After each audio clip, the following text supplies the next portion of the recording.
Please take your seats. We are going to start now.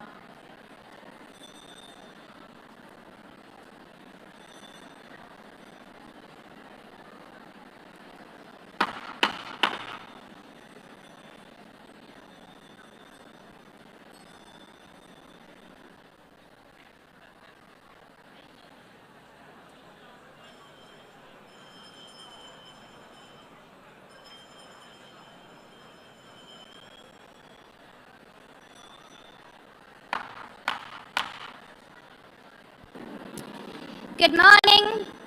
Good morning, heads of states, excellencies, dear guests, people watching from home. The fourth plenary meeting of the General Assembly is called to order. After our intense Monday, today starts the general debate of the 80th session. Before proceeding to the general debate, the Assembly will hear an introduction by Secretary General of his annual report on the work of the organization. Under agenda item 110, in accordance with resolution 51/241 of 31st July 1997. Please take your seat. I now give the floor to the Secretary General of the United Nations, His Excellency Antonio Guterres.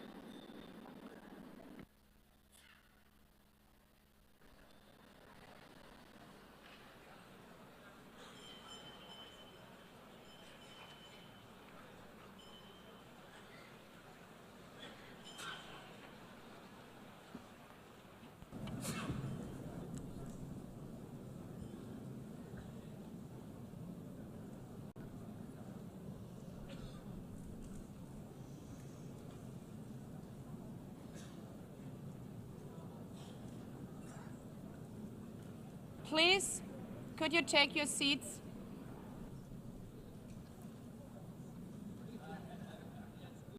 Let me begin with two words we have not been able to say often enough in this hall.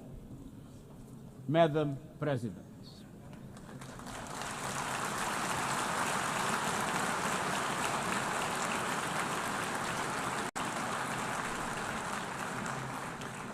Excellencies, ladies and gentlemen, 8 years ago, in a world scorched by war, leaders made a choice: cooperation over chaos, law over lawlessness, peace over conflict. And that choice gave birth to the United Nations, not as a dream for perfection, but as a practical strategy for the survival of humanity. Many of our founders had seen firsthand the hell of the death camps and the terror of war.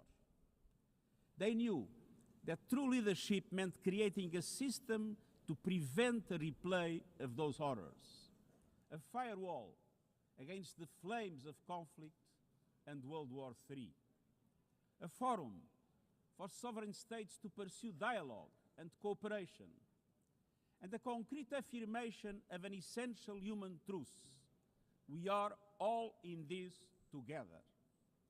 And this General Assembly Hall is the heartbeat of that truth. It is why for decades, world leaders have come to this one-of-a-kind podium. It is why you are here today. Because at its best, the United Nations is more than a meeting place. It's a moral compass, a force for peace and peacekeeping, a guardian of international law, a catalyst for sustainable development, a lifeline for people in crisis, a lighthouse for human rights, and the center that transforms your decisions, the decisions of member states, into action. 80 years on, we confront again the question our founders faced, only more urgent, more intertwined, more unforgiving. What kind of world do we choose to build together? Excellencies, we have our work cut out for us as our ability to carry out that work is being cut from us. We have entered in an age of reckless disruption and relentless human suffering. Look around. The principles of the United Nations that you have established are under siege. Listen, the pillars of peace and progress are buckling under the weight of impunity, inequality, and indifference. Sovereign nations invaded, hunger weaponized, truce silence, rising smoke from bombed-out cities, rising anger in fractured societies, rising seas swallowing coastlines. Each one a warning, each one a question. What kind of world will we choose? A world of raw power or a world of laws? A world that is a scramble for self-interest or a world where nations come together? A world where might makes right or a world of rights for all? Excellencies, our world is becoming increasingly multipolar, and this is positive, reflecting a more diverse, dynamic global landscape. But multipolarity without effective multilateral institutions can court chaos, as Europe has learned the hard way, resulting in World War I. It was multipolar, but there was no multilateral institutions. So let's be clear. International cooperation is not naivete. It is hard-headed pragmatism. In a world where there's leap borders, isolation is an illusion. No country can stop a pandemic alone. No army can halt rising temperatures. No algorithm can rebuild trust once it is broken. These are global stress tests of our system, our solidarity, and our resolve. I'm convinced we can pass these tests, and we must. Because people everywhere are demanding something better, and we owe them a system worthy of their trust and a future worthy of their dreams. And so we must make the choice, an active choice, to reaffirm the imperative of international law, to reassert the centrality of multilateralism, to reinforce justice and human rights, and to recommit to the principles that gave rise to our organization, and to the promise contained in its first words, we the peoples. Excellencies, the choices we face are not part of an ideological debate. They are a matter of life and death for millions. As I scan the global landscape, we must make 5 critical choices. First, we must choose peace rooted in international law. Peace is our first obligation. Yet today, wars rage with a barbarity we vowed never to allow. Too often, the Charter is brandished when convenient and trampled when not. But the Charter is not optional. It is our foundation. And when the foundation cracks, everything built upon fractures. Around the world, we see countries acting as if the rules don't apply to them. We see humans treated as less than human, and we must call it out. Impunity is the mother of chaos, and it has spawned some of the most atrocious conflicts of our times. In Sudan, civilians are being slaughtered, starved, and silenced. Women and girls face unspeakable violence. There is no military solution. I urge all parties, including those in this hall, end the external support that is fueling this bloodshed. Push to protect civilians, because the Sudanese people deserve peace, dignity, and hope. In Ukraine, relentless violence continues to kill civilians, destroy civilian infrastructure, and threaten global peace and security. I commend recent diplomatic efforts by the United States and others. We must work for a full ceasefire and a just, lasting peace in accordance with the Charter UN resolutions, and international law. In Gaza, the horrors are approaching a third monstrous year. They are the result of decisions that defy basic humanity. The scale of death and destruction are beyond any other conflict in my years as Secretary General. The International Court of Justice has issued legally binding provisional measures in the case named application of the Convention on the Prevention and Punishment of the Crime of Genocide in the Gaza Strip. Since then, a famine has been declared and the killing has intensified. The measures stipulated by the ICJ must be implemented fully and immediately.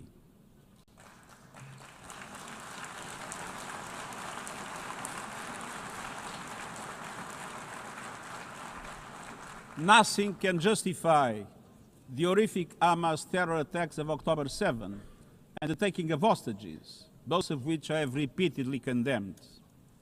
And nothing can justify the collective punishment of the Palestinian people and the systematic destruction of Gaza. We know what is needed. Permanent ceasefire now. All the hostages released now. Full humanitarian access now. And we must not relent in the only viable answer to sustainable Middle East peace, a two-state solution as so eloquently reaffirmed yesterday. We must urgently reverse dangerous trends on the ground. Relentless settler expansion and violence and the looming threat of annexation must stop. Everywhere, from Haiti to Yemen, to Myanmar and the Sahel and beyond, we must choose peace anchored in international law. The past year has brought glimmers of hope, including the ceasefire between Cambodia and Thailand, and the agreement between Azerbaijan and Armenia brokered by the United States. But far too many crises continue unchecked. Impunity prevails, lawlessness is a contagion, it invites mayhem, accelerates terror, and risks a nuclear free-for-all. When accountability shrinks, graveyards grow. When UN staff and facilities are attacked, violating legal obligations, so too is the core of our ability to serve and deliver. The Security Council must live up to its responsibilities. It must be more representative, more transparent, and more effective. And beyond crisis response, we must tackle the injustices that ignite conflict: exclusion, inequality, impunity, and corruption. The surest way to silence the guns is to raise the volume for justice. Real security is born of fairness and opportunity for all. Excellencies, this leads me to my second point. We must choose human dignity and human rights. Human rights are not an ornament of peace, they're its bedrock. Human rights, economic, social, cultural, political, and civil, are universal, indivisible, and interdependent. Choosing rights means more than words. It means choosing justice over silence. It means protecting freedom and civic space, advancing equality for women and girls, confronting racism and discrimination in all its forms, protecting human rights defenders, journalists, and freedom of speech, and upholding the rights of refugees and migrants so that mobility is safe and in accordance with international law. Human rights are a daily battle, online and offline. They require political will. But dignity is not only about the protection of rights. It is about rights fulfilled through inclusive and resilient development. Rights that put an end to poverty and hunger. Rights that open doors to education, health, and opportunity. The Sustainable Development Goals are our shared roadmap for achieving these rights. But in order to make progress down this road, we need fuel. And that fuel is finance. We've seen what development done right can deliver. In the past decade, millions more have gained access to electricity, clean cooking solutions, and to the internet. Child marriage is in retreat. Women's representation is growing, but cuts to aid are wreaking havoc. They are a death sentence for many. For so many more, a stolen future. This is the great paradox of our time. We have the solutions, but we are siphoning off the fuel that would make it possible to make progress. To choose dignity, we must choose financial justice and solidarity. We need to reform the international financial architecture so that it drives development for all.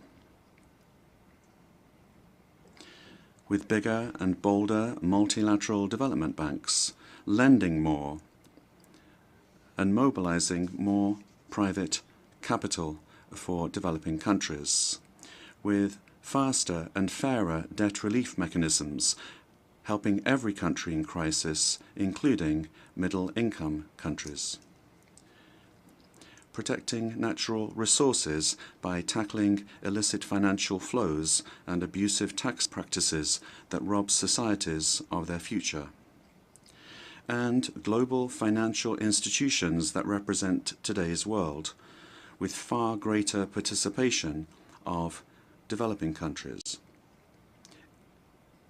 in terms of their composition and their decision-making. So let us choose a global economy that works for everyone, men and women. Let us choose human rights and dignity. And let us equip ourselves with the means to ensure a transition for people and the planet. Excellencies, this brings me to the third choice. We must choose climate justice. The climate crisis is accelerating, but so are the solutions. The clean energy future is no longer a distant promise. It's already here. No government, industry, or special interest can stop it. But some are trying, hurting economies, locking in higher prices, and squandering a historic opportunity. Fossil fuels are a losing bet. Last year, almost all new power capacity came from renewables, and the investment is surging. Renewables are the cheapest and fastest source of new power. They create jobs, drive growth, shield economies from volatile oil and gas markets, connect the unconnected, and can free us from the tyranny of fossil fuels. But not at today's pace. Clean energy investment remains uneven. 21st century grids and storage are not rolling out fast enough. And public subsidies, taking from taxpayer money, still flow to fossil fuels over clean energy by a factor of 9 to 1. Meanwhile, emissions, temperatures, and disasters keep rising. And those least responsible suffer the most. Science says limiting global temperature rise to 1.5 degrees by the end of this century is still possible, but the window is closing. The International Court of Justice has affirmed the legal obligation of states. We must step up action and ambition, especially through strengthened national climate plans. Tomorrow, I will welcome leaders to announce new targets. The G20, the biggest emitters, must lead, guided by common but differentiated responsibilities. But all countries must step up and do more as we head to the UN Climate Conference in Brazil. By accelerating action in energy, forests, methane, and industrial decarbonization. By defining a credible roadmap to mobilize $1.3 trillion annually in climate finance by 2035 for developing countries, by supporting just transitions, by doubling finance for adaptation to at least $40 billion this year, and rapidly deploying proven tools to unlock billions more in concessional finance, and by capitalizing the Loss and Damage Fund with significant contributions. All of these requires government, international financial institutions, philanthropies, civil society, and the private sector to work together, to provide fiscal space to developing countries and unlock new innovative sources of finance at scale, including solidarity levies on high-emitting sectors and debt swaps. We have the solutions and tools, but we must choose climate justice and climate action. First, we must choose to put technology at the service of humanity. Artificial intelligence is rewriting human existence in real time, transforming how we learn, work, communicate, and what we can trust. And the question is not how to stop it, but how to steer it for the greater good. Technology must be our servant, not our master. It must promote human rights, human dignity, and human agency. Yet today, AI's advancement in outpacing regulation and responsibility and is concentrated in a few hands. And the risks are expanding to new frontiers, from biotech to autonomous weapons. We are witnessing the rise of tools for mass surveillance, mass social control, mass disruption, and even mass destruction. Tools that can drain energy, strain ecosystems, and intensify the race for critical minerals, potentially stoking instability and conflict. Yet, these technologies remain largely ungoverned. We need universal guardrails and common standards across platforms. No company should be above the law. No machines should decide who lives or dies. No system should be deployed without transparency, safety, and accountability. Last month, this Assembly took a historic step, establishing an independent international scientific panel on AI and an annual global dialogue on AI governance. Two new pillars of a shared architecture, connecting science with policy to bring clarity and foresight, enabling innovation to flourish while advancing our values and our rights, and ensuring governments, companies, and civil society can help shape common norms. We must build on these mechanisms and close the capacity gap. All countries must be able to design and develop AI, not just to consume it. I have proposed voluntary financing options to build AI computing power, data, and skills in developing nations. No country should be locked out of the digital future or locked into systems it cannot shape or trust. And governments must lead with vision, and companies must act with responsibility.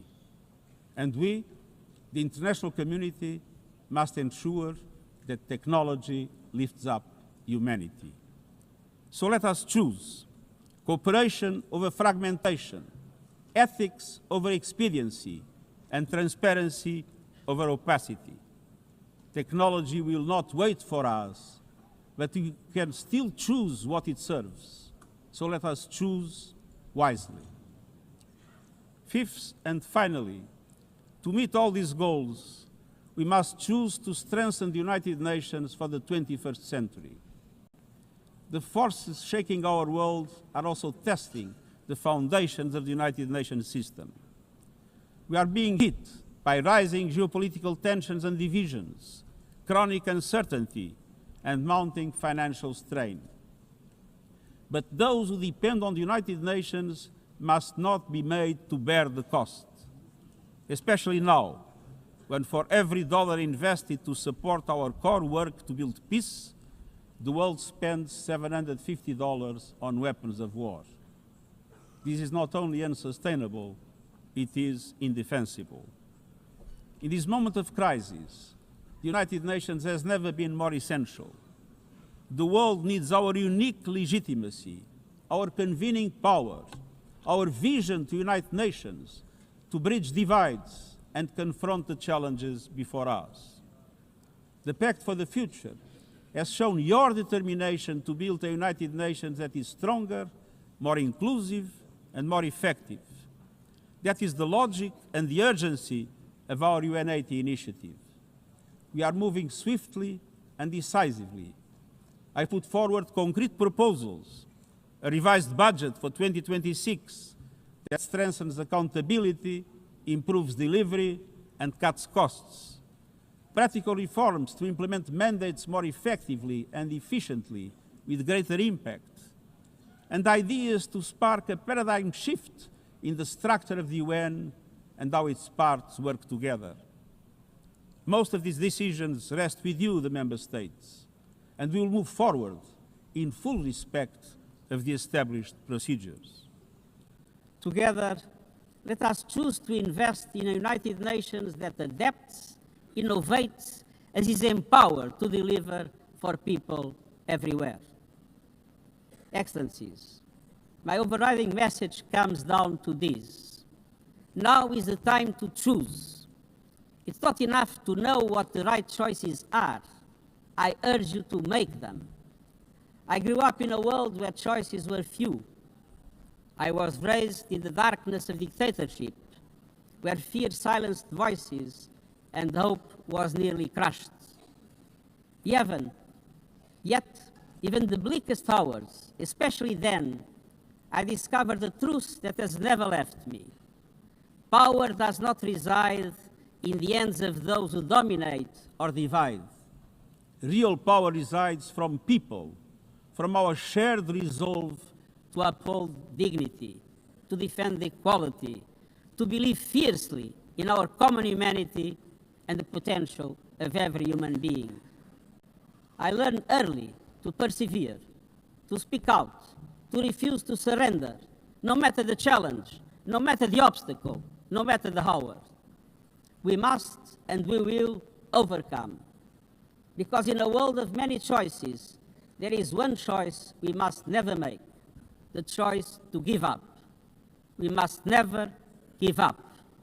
That is my promise to you, for peace, for dignity, for justice, for humanity, for the world we know is possible when we work as one.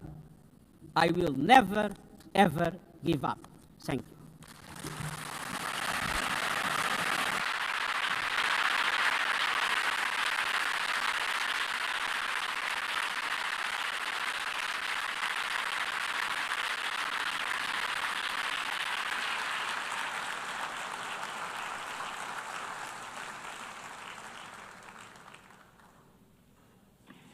I thank the Secretary General. The Assembly will now turn to agenda item 8, entitled General Debate.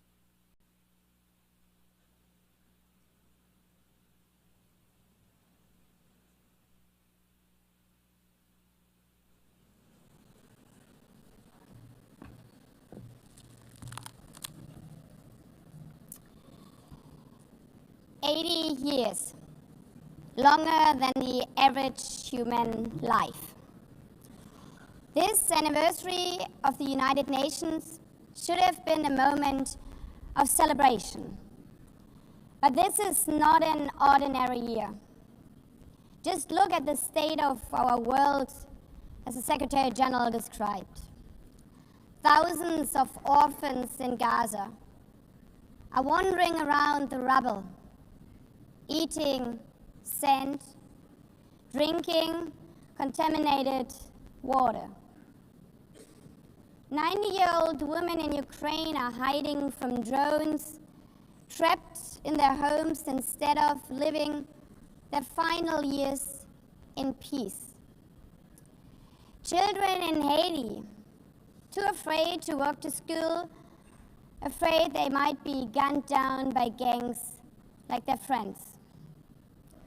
And for every conflict and tragedy that seizes the headlines, there are so many more that are forgotten, lost to the news cycle. Like women in Democratic Republic of the Congo, shielding their daughters from armed groups, fearful they might be raped. And Rohingya children, spending their whole childhood in tattered tents, unable to remember what their home looks like. Faced with these realities, now is not the time to celebrate, but to ask ourselves, where is the United Nations? Distinguished heads of state and government, Mr. Secretary General, Excellencies, ladies and gentlemen, people out there in the world watching us. Clearly, we have to do better. But what we should not let cynics allow to weaponize these failures, to argue that our institution is a waste of money, outdated, irrelevant.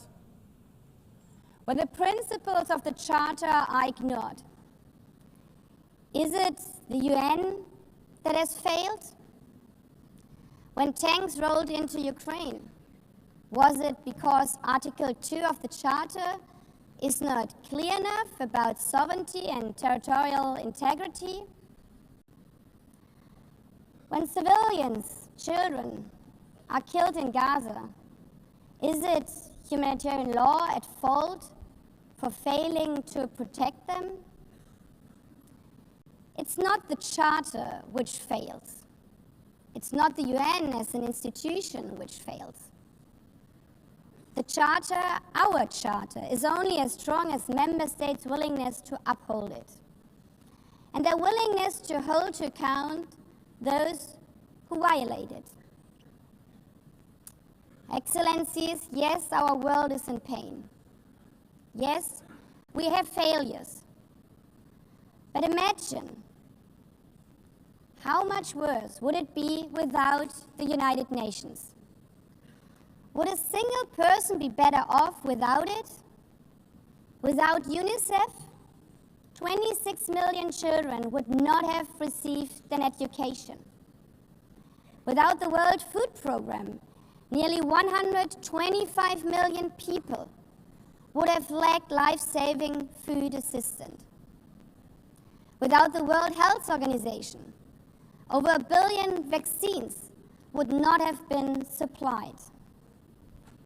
Sometimes we could have done more, still under colonial rule. 2 world wars in a generation, 70 million dead. The horrors of the Holocaust revealed to our collective shame. This was a generation that knew almost nothing but suffering and despair.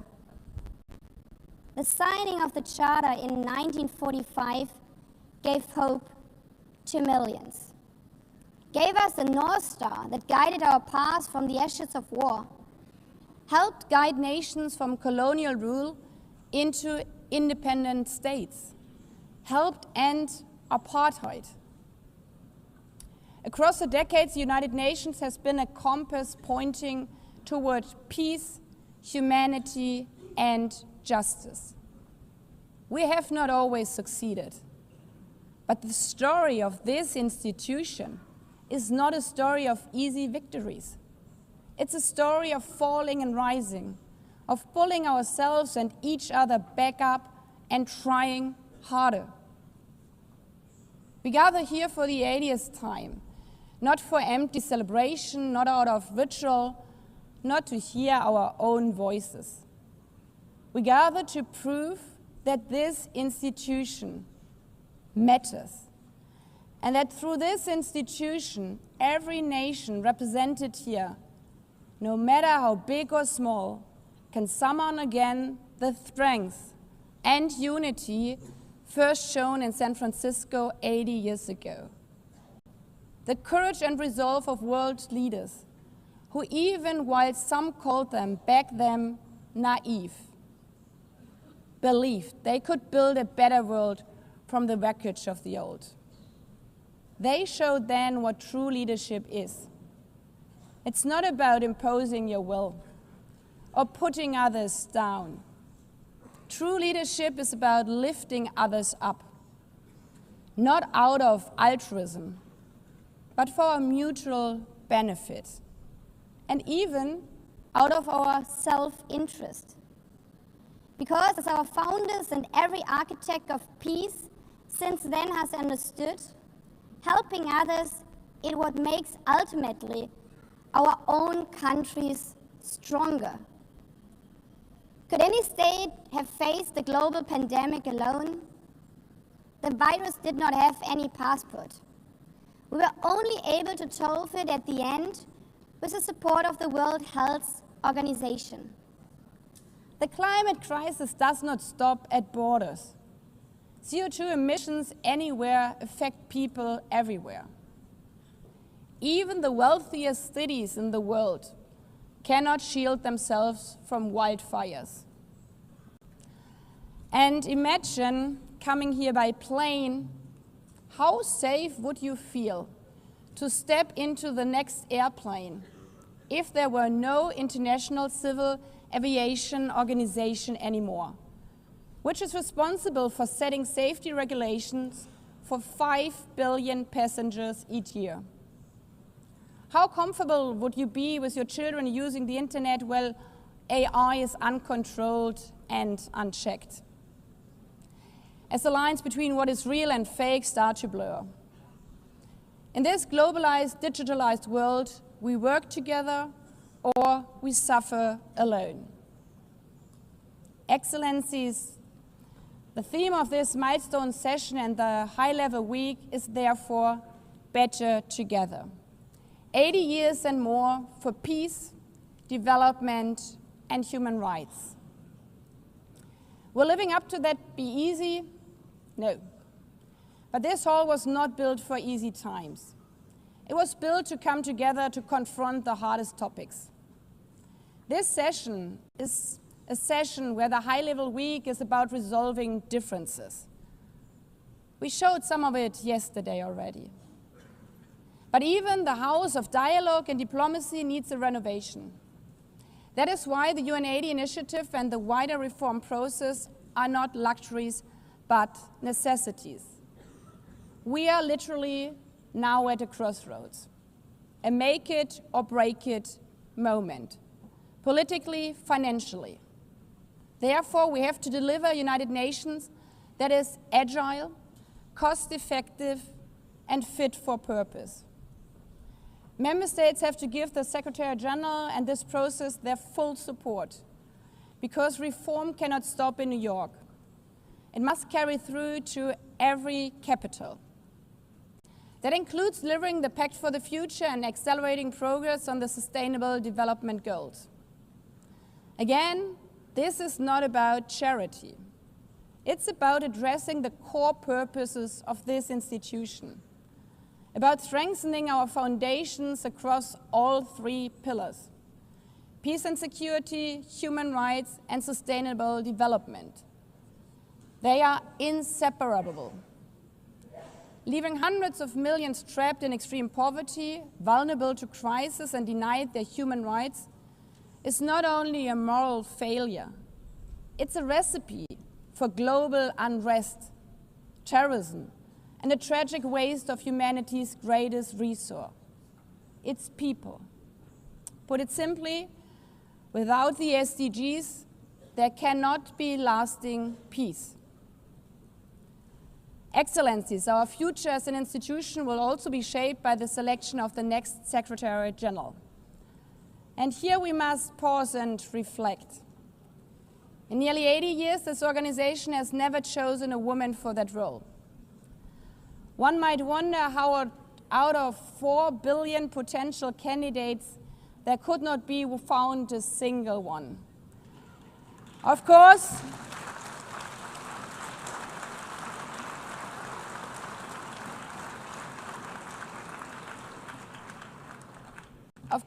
the choice rests with member states.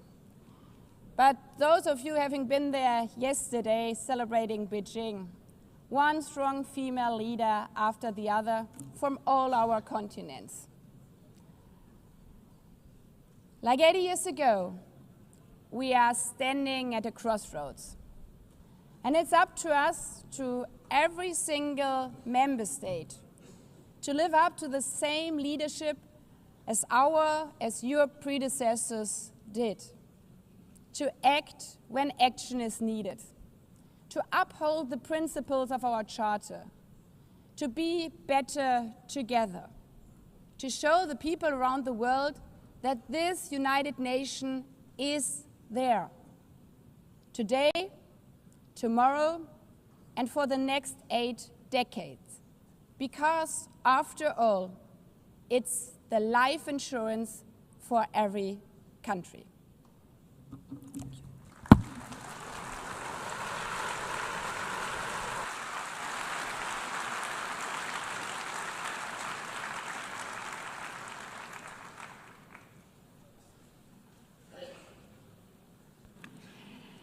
Before giving the floor to the first speaker for this morning, I would like to remind member states that the list of speakers for the general debate has been established on the agreed basis that statements should be no longer than 15 minutes to enable all the speakers to be heard at a given meeting.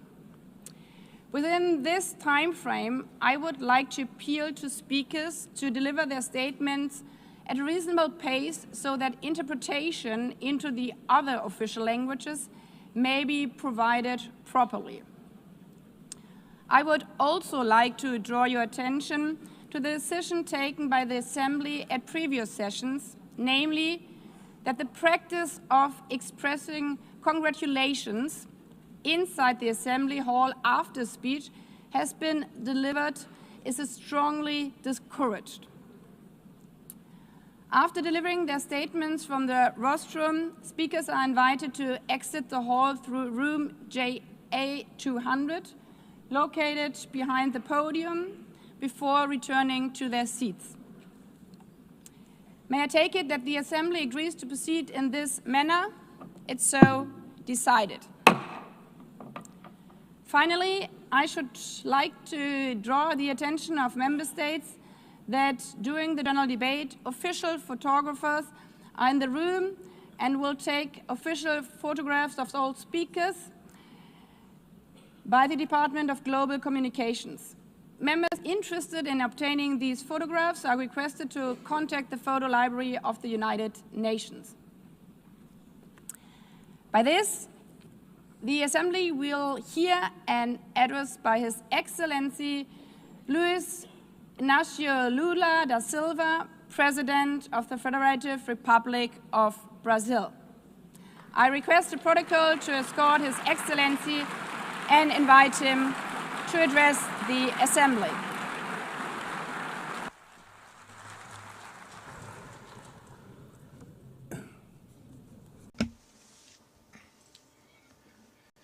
Madam President of the General Assembly, Annalena Baerbock, Mr. Secretary General Antonio Guterres, dear heads of state and government, and representatives of the member states gathered here.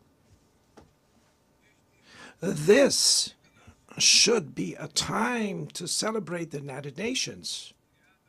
Created at the end of the war, the UN symbolizes the highest expression of the aspiration for peace and prosperity. Today, however, the ideals that inspired its founders in San Francisco are under threat as never before in their history. Multilateralism is at a new crossroads. The organization's authority is in check. We are witnessing the consolidation of an international order marked by repeated concessions to power play. Attacks on sovereignty, arbitrary sanctions, and unilateral interventions are becoming the rule. There is a clear parallel between the multilateralism crisis and the weakening of democracy. Authoritarianism is strengthened when we fail to act in the face of arbitrary acts, when the international society falters in defending peace, sovereignty, and the rule of law. The consequences are tragic. Throughout the world, anti-democratic forces are trying to subjugate institutions and stifle freedoms. They worship violence, praise ignorance, act as physical and digital militias, and restrict the press. Even under an unprecedented attack, Brazil chose to resist and defend its democracy, regained 40 years ago by its people after 2 decades of dictatorial governments. There is no justification for unilateral and arbitrary measures against our institutions and our economy. The aggression against the independence of the judiciary branch of power is unacceptable. This interference in domestic affairs is aided by a subservient far right who is nostalgic of past hegemonies. False patriots plan and publicly promote actions against Brazil. Peace cannot be achieved with impunity. A few days ago, and for the first time in 525 years of our history, a former head of state was convicted of attacking the democratic rule of law.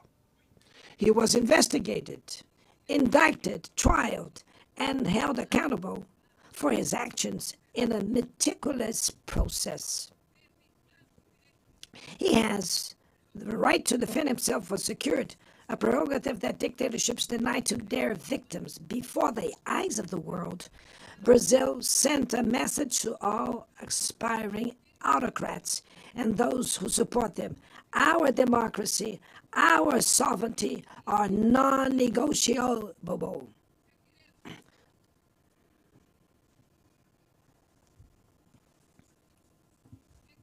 We will continue as an independent nation and as a people free from any type of guardianship. Sound democracies go beyond the electoral ritual. Its strength presupposes the reduction of inequalities, the guarantee of the most basic rights: food, safety, work, housing, education, and health. Democracy fails when women earn less than men or die at the hands of partners and family members. It loses when it closes its doors and blames migrants for the world's ills. Poverty is as much an enemy of democracy as extremism.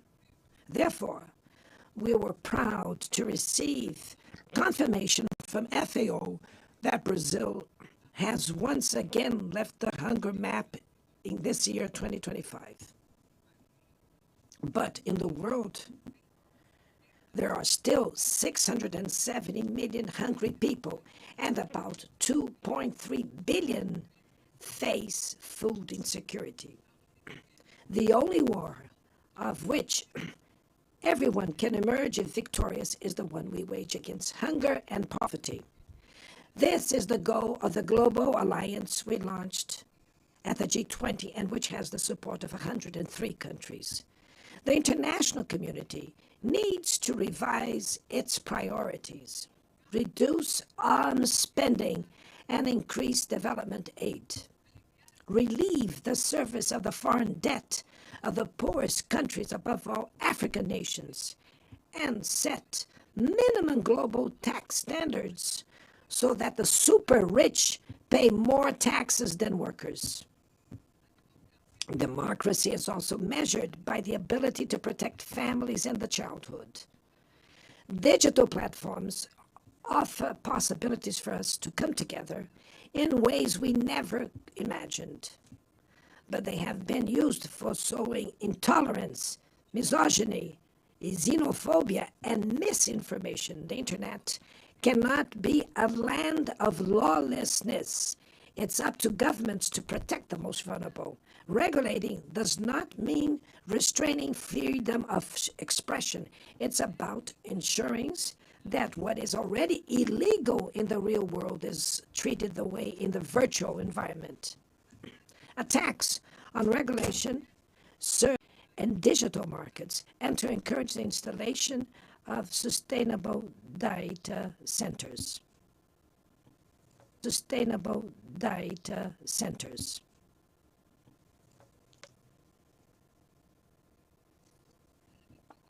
To mitigate the risks of artificial intelligence, we are committed to building multilateral governance in line with the Global Digital Compact that was approved in this plenary last year. Ladies and gentlemen, Your Excellencies, in Latin America and the Caribbean, we are experiencing a time of growing polarization and instability. Maintaining the region as a zone of peace is and was our priority. We are a continent free of weapons of mass destruction, without ethnic or religious conflicts. The comparison between crime and terrorism is worrying. The most effective way to combat drug trafficking is to cooperate to suppress money laundering and limit arms trade. Using lethal force in situations that do not constitute armed conflict is tantamount to executing people without trial. Other parts of the planet have already witnessed interventions that cause greater damage than intended, with serious humanitarian consequences. The path to dialogue must not be closed in Venezuela. Haiti has the right to a violence-free future, and it is unacceptable that Cuba be listed as a country that sponsors terrorism. In the conflict in Ukraine,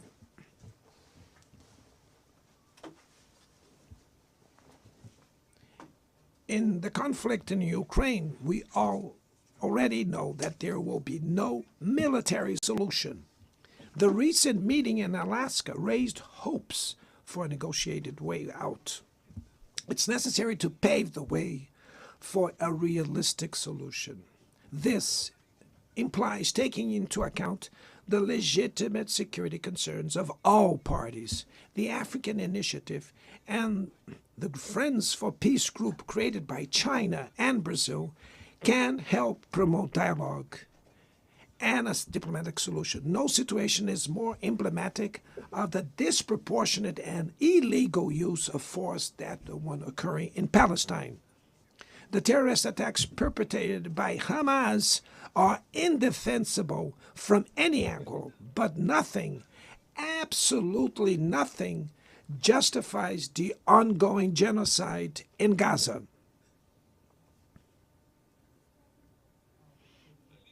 There, under tons of rubble, are buried tens of thousands of innocent women and children. There, we can see that international humanitarian law and the myth of ethical exceptionalism of the West are also being buried there.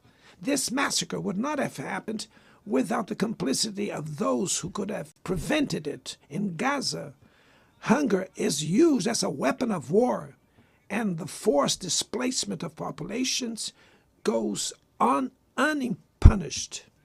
I express my admirations to the Jews who, inside and outside Israel, oppose this collective punishment. The Palestinian people are at risk of disappearing. They will only survive with an independent state integrated to the international community. This is the solution defended by more than 150 UN members, reaffirmed yesterday here in this very plenary, but bared by a single veto. It is regrettable that President Mahmoud Abbas was prevented by the host country of occupying the Palestinian bench at this historical moment.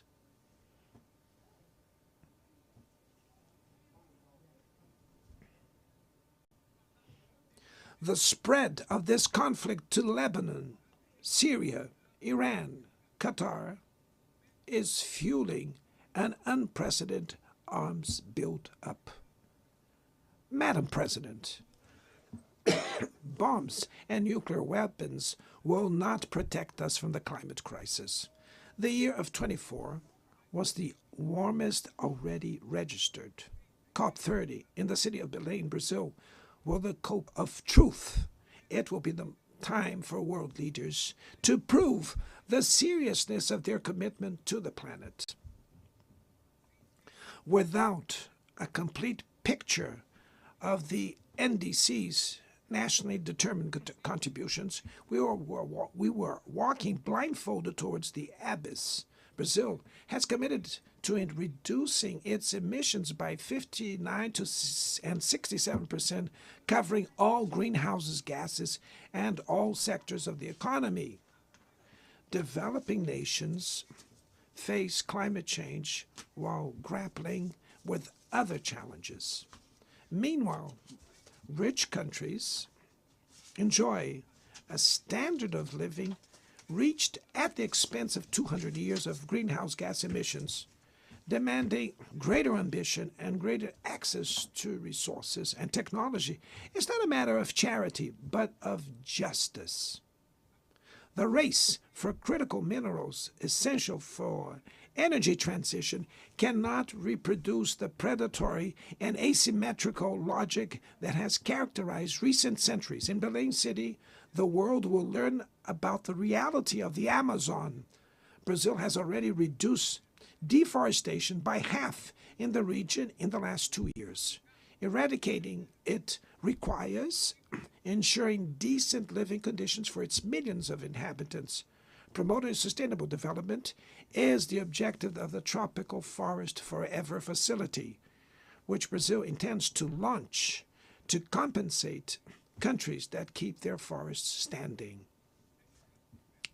But the time has come to move from the negotiation phase to the implementation stage. The world owes a lot to the regime created by the Climate Convention. Climate change needs to be brought to the heart of the UN so that it gets the attention it deserves. A council linked to the General Assembly with the power and legitimacy to monitor commitments provide coherence to climate action. This is a fundamental step towards a broader reform of the organization, which would also include an expanded Security Council in the 2 member categories. Few areas have worsened as much as the multilateral trading system.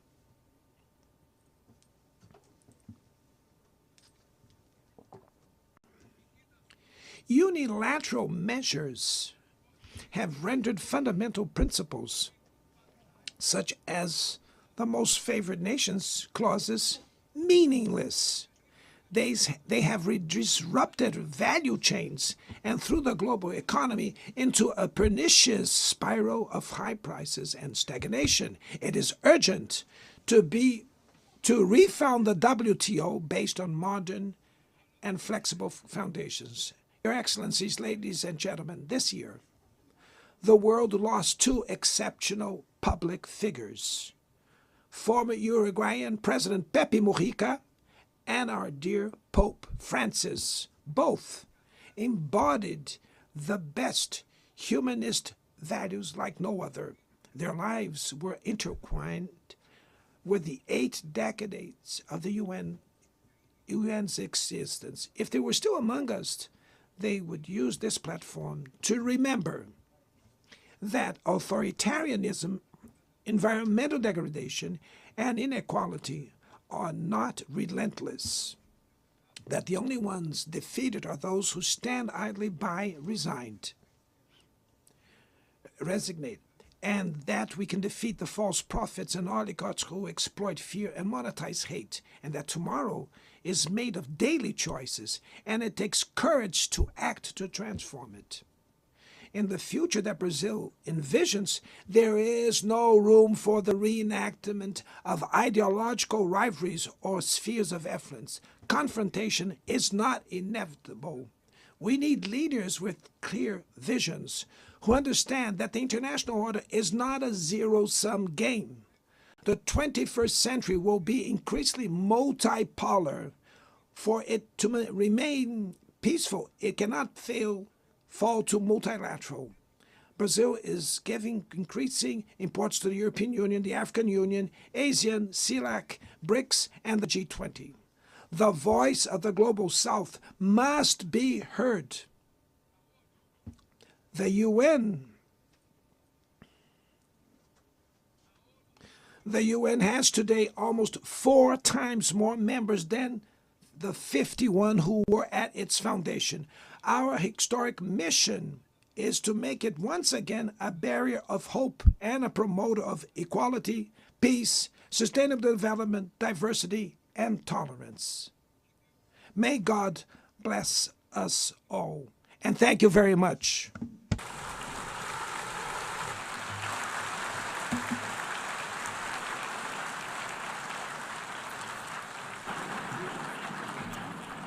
On behalf of the Assembly, I wish to thank the President of the Federative Republic of Brazil,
the Assembly will hear an address by His Excellency Donald Trump, President of the United States of America. I request protocol to escort His Excellency and invite him to address the Assembly.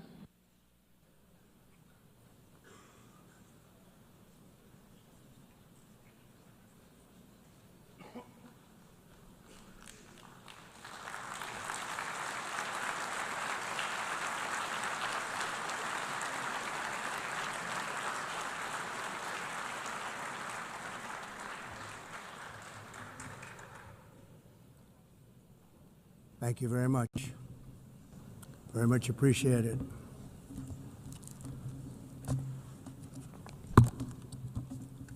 And I don't mind making this speech without a teleprompter, because the teleprompter is not working. I feel very happy to be up here with you nevertheless, and that way you speak more from the heart. I can only say that whoever's operating this teleprompter is in big trouble.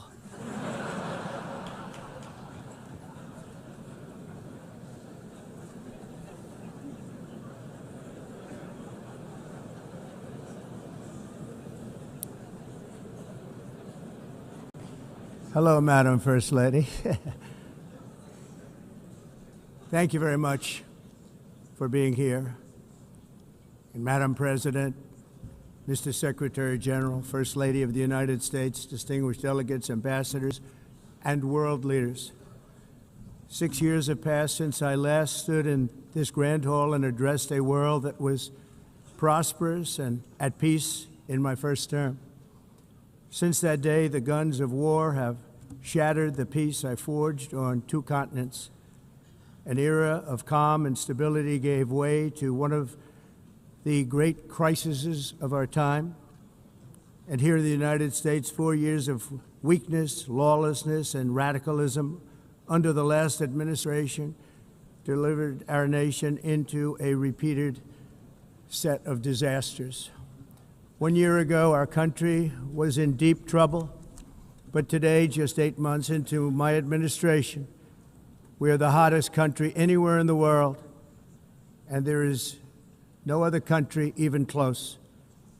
America is blessed with the strongest economy, the strongest borders, the strongest military, the strongest friendships, and the strongest spirit of any nation on the face of the earth. This is indeed the golden age of America. We are rapidly reversing the economic calamity we inherited from the previous administration, including ruinous price increases and record-setting inflation like we've never had before. Under my leadership, energy costs are down, gasoline prices are down, grocery prices are down, mortgage rates are down, and inflation has been defeated. The only thing that's up is the stock market, which just hit a record high. In fact, it hit a record high 48 times in the last short period of time. Growth is surging, manufacturing is booming. The stock market, as I said, is doing better than it's ever done. And all of you in this room benefit by that, almost everybody. And importantly, workers' wages are rising at the fastest pace in more than 60 years. And that's what it's all about, isn't it? In 4 years of President Biden, we had less than $1 trillion of new investment into the United States. In just 8 months since I took office, we have secured commitments and money already paid for $17 trillion. Think of it, 4 years, less than $1 trillion, 8 months, much more than $17 trillion is being invested in the United States, and it's now pouring in from all parts of the world. We've implemented the largest tax cuts in American history and the largest regulation cuts in American history, making this once and again the best country on earth to do business. And many of the people in this room are investing in America, and it's turned out to be an awfully good investment during this 8-month period. In my first term, I built the greatest economy in the history of the world. We had the best economy ever, history of the world. And I'm doing the same thing again, but this time it's actually much bigger and even better. The numbers far surpass my record-setting first term. On our southern border, we have successfully repelled a colossal invasion, and for the last 4 months, and that's 4 months in a row, the number of illegal aliens admitted and entering our country has been 0. Hard to believe, because if you look back just a year ago, it was millions and millions of people pouring in from all over the world, from prisons, from mental institutions, drug dealers. All over the world they came. They just poured into our country with the ridiculous open border policy of the Biden administration. Our message is very simple. If you come illegally into the United States, you're going to jail, or you're going back to where you came from, or perhaps even further than that. You know what that means. I want to thank the country of El Salvador for the successful and professional job they've done in receiving and jailing so many criminals that entered our country. And it was under the previous administration that the number became record-setting, and they're all being taken out. We have no choice. And other countries have no choice, because other countries are in the exact same situation with immigration.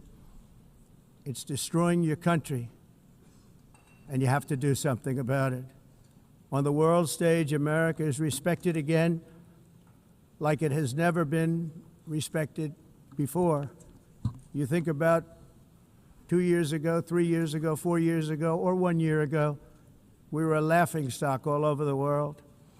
At the NATO summit in June, virtually all NATO members formally committed to increase defense spending at my request from 2% to 5% of GDP, making our alliance far stronger and more powerful than it was ever before. In May, I traveled to the Middle East to visit my friends and rebuild our partnerships in the Gulf and those valued relationships with Saudi Arabia, Qatar, and the UAE and other countries are now, I believe, closer than ever before.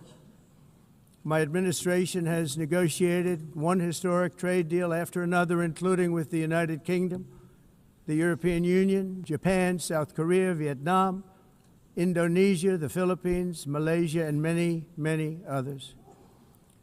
Likewise, in a period of just 7 months, I have ended 7 unendable wars. They said they were unendable. You're never going to get them solved. Some were going for 31 years, 2 of them, 31, think of it, 31 years. One was 36 years. One was 28 years. I ended 7 wars. And in all cases, they were raging with countless thousands of people being killed. This includes Cambodia and Thailand, Kosovo and Serbia, the Congo and Rwanda, a vicious, violent war that was, Pakistan and India, Israel and Iran, Egypt and Ethiopia, and Armenia and Azerbaijan. It included all of them. No president or prime minister, and for that matter, no other country has ever done anything close to that. And I did it in just 7 months. It's never happened before. There's never been anything like that. I'm very honored to have done it. It's too bad that I had to do these things instead of the United Nations doing them. And sadly, in all cases, the United Nations did not even try to help in any of them. I ended 7 wars, dealt with the leaders of each and every one of these countries, and never even received a phone call from the United Nations offering to help in finalizing the deal. All I got from the United Nations was an escalator that on the way up stopped right in the middle. If the First Lady wasn't in great shape, she would have fallen, but she's in great shape. We're both in good shape. We both stood. And then a teleprompter that didn't work. These are the 2 things I got from the United Nations, a bad escalator and a bad teleprompter. Thank you very much. And by the way, it's working now. It just went on. Thank you. I think I should just do it the other way. It's easier. Thank you very much. I didn't think of it at the time because I was too busy working to save millions of lives. That is the saving and stopping of these wars. But later I realized that the United Nations wasn't there for us. They weren't there. I thought of it really after the fact, not during these negotiations, which were not easy. That being the case, what is the purpose of the United Nations? The UN has such tremendous potential. I've always said it. It has such tremendous, tremendous potential, but it's not even coming close to living up to that potential.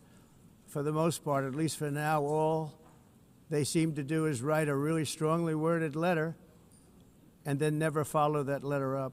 It's empty words, and empty words don't solve war. The only thing that solves war and wars is action. Now, after ending all of these wars and also earlier negotiating the Abraham Accords, which is a very big thing for which our country received no credit, never receives credit. Everyone says that I should get the Nobel Peace Prize for each one of these achievements.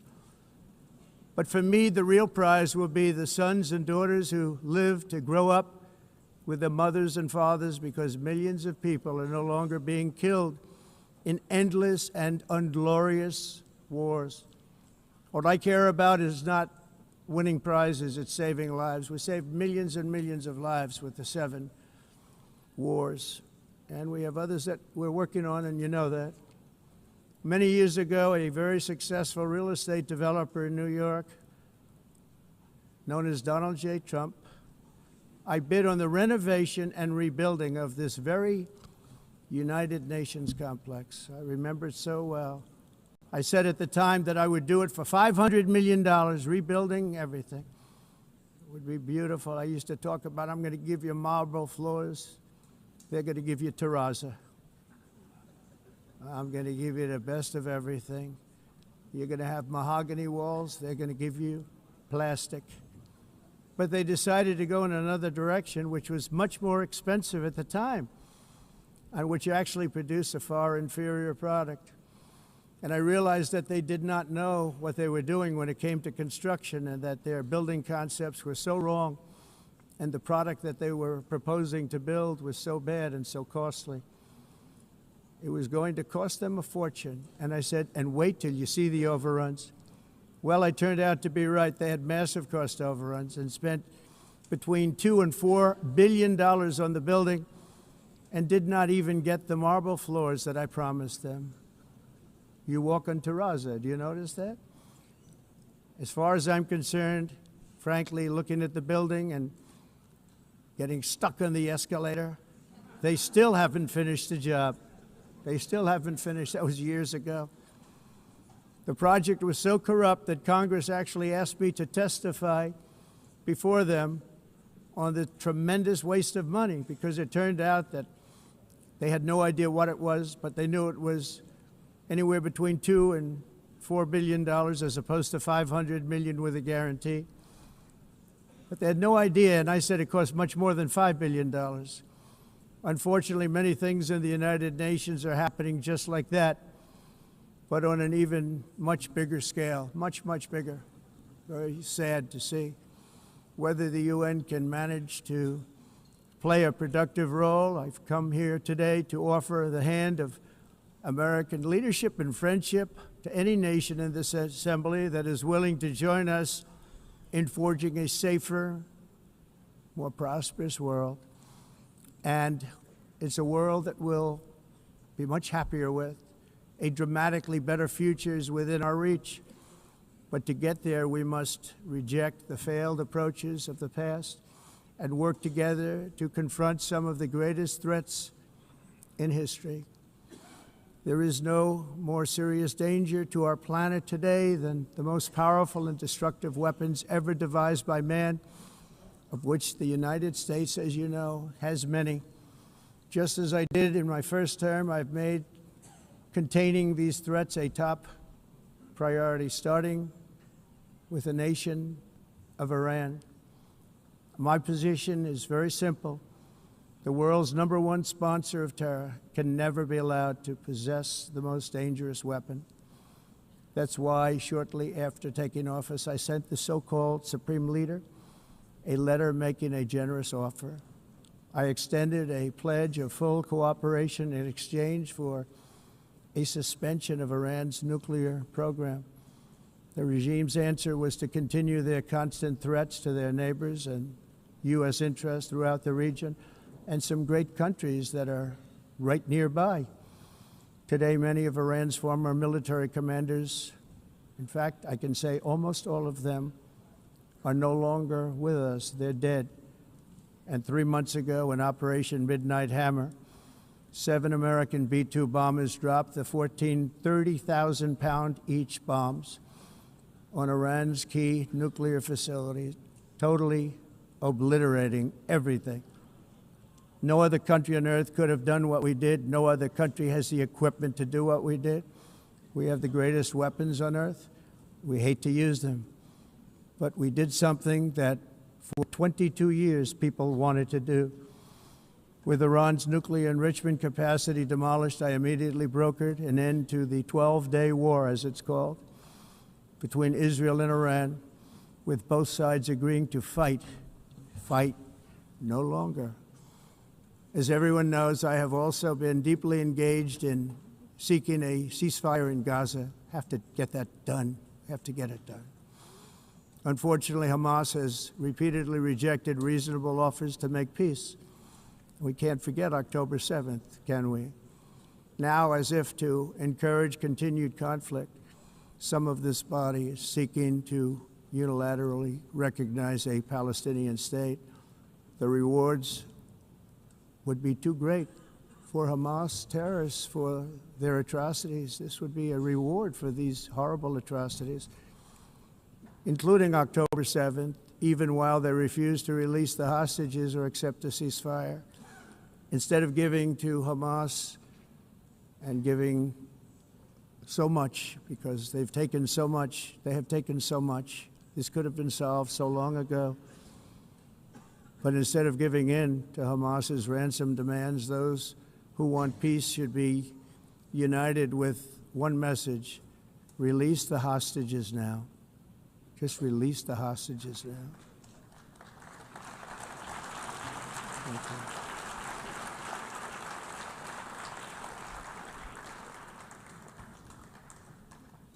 Thank you. As we have got to come together, and we will come together, got to get it done. We have to stop the war in Gaza immediately. We have to stop it. We have to get it done. We have to negotiate, immediately have to negotiate peace. We got to get the hostages back. We want all 20 back.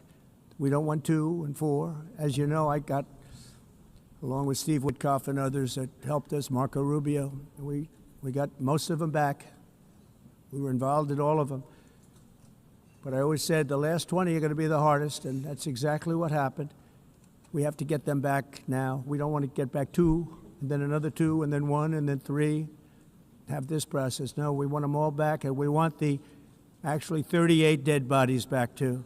Those parents came to me, and they want them back, and they want them back very quickly and very badly, as though they were alive. They want them. They want them every bit as much as if their son or daughter were alive.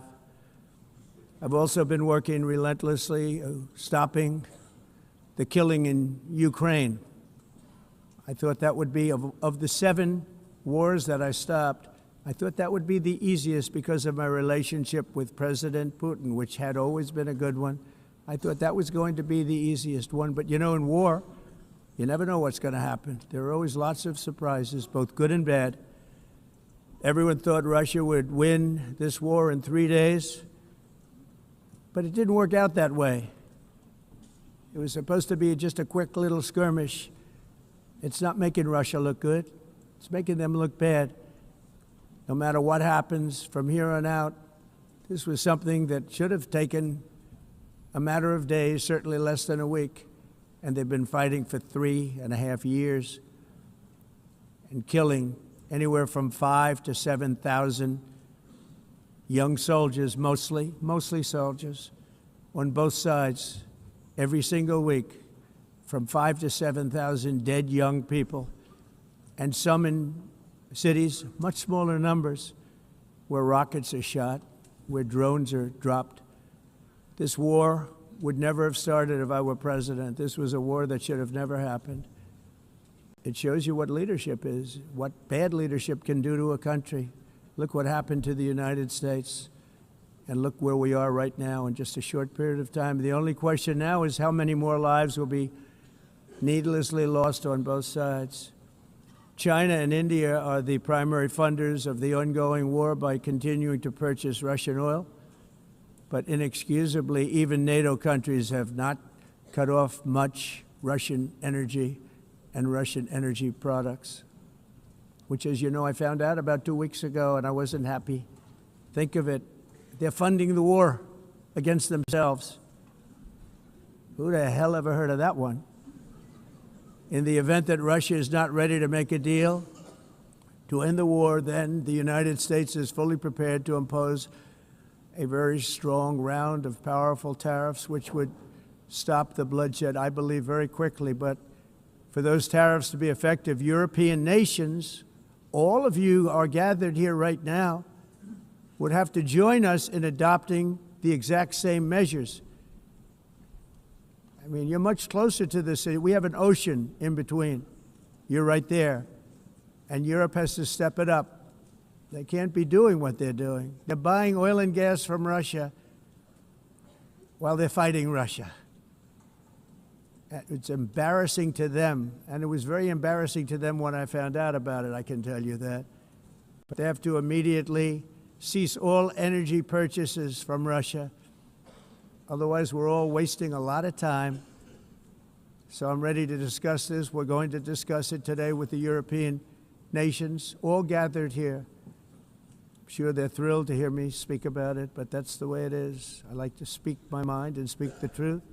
As we seek to reduce the threat of dangerous weapons today, I'm also calling on every nation to join us in ending the development of biological weapons once and for all.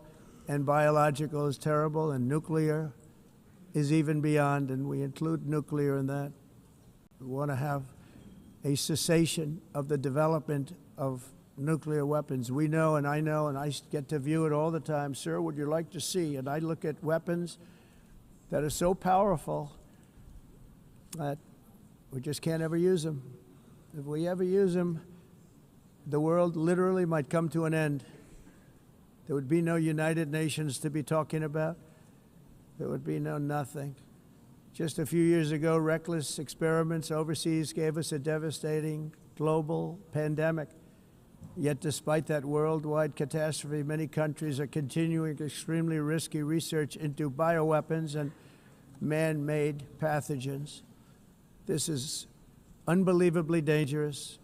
To prevent potential disasters, I'm announcing today that my administration will lead an international effort to enforce biological weapons convention, which is going to be meeting with the top leaders of the world by pioneering an AI verification system that everyone can trust. Hopefully the UN can play a constructive role, and it will also be one of the early projects under AI. Let's see how good it is, because a lot of people are saying it could be one of the great things ever, but it also can be dangerous, but it can be put to tremendous use and tremendous good, and this would be an example of that. Not only is the UN not solving the problems it should, too often, it's actually creating new problems for us to solve. The best example is the #1 political issue of our time, the crisis of uncontrolled migration. It's uncontrolled. Your countries are being ruined. The United Nations is funding an assault on Western countries and their borders. In 2024, the UN budgeted $372 million in cash assistance to support an estimated 624,000 migrants journeying into the United States. Think of that. The UN is supporting people that are illegally coming into the United States, and then we have to get them out. The UN also provided food, shelter, transportation, and debit cards to illegal aliens. Can you believe that? On the way to infiltrate our southern border. Millions of people came through that southern border. Just a year ago, millions and millions of people were pouring in, 25 million altogether over the 4 years of the incompetent Biden administration. And now we have it stopped, totally stopped. In fact, they're not even coming anymore because they know they can't get through. But what took place is totally unacceptable. The UN is supposed to stop invasions, not create them and not finance them. In the United States, we reject the idea that mass numbers of people from foreign lands can be permitted to travel halfway around the world, trample our borders, violate our sovereignty, cause unmitigated crime, and deplete our social safety net. We have reasserted that America belongs to the American people, and I encourage all countries to take their own stand in defense of their citizens as well. You have to do that because I see it. I'm not mentioning names. I see it, and I could call every single one of them out. You're destroying your countries. They're being destroyed. Europe is in serious trouble.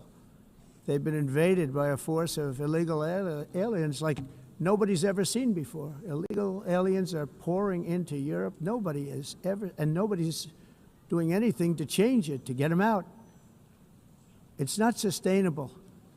And because they choose to be politically correct, they're doing just absolutely nothing about it. And I have to say, I look at London, where you have a terrible mayor, terrible, terrible mayor. And it's been so changed, so changed. Now they want to go to Sharia law. But you're in a different country. You can't do that. Both the immigration and their suicidal energy ideas will be the death of Western Europe if something is not done immediately. This cannot be sustained. What makes the world so beautiful is that each country is unique. But to stay this way, every sovereign nation must have the right to control their own borders. You have the right to control your borders, as we do now, and to limit the sheer numbers of migrants entering their countries and paid for by the people of that nation that were there and that built that particular nation at the time. They put their blood, sweat, tears, money into that country, and now they're being ruined. Proud nations must be allowed to protect their communities and prevent their societies from being overwhelmed by people they have never seen before, with different customs, religions, with different everything. Where migrants have violated laws, lodged false asylum claims, or claimed refugee status for illegitimate reasons, they should, in many cases, be immediately sent home.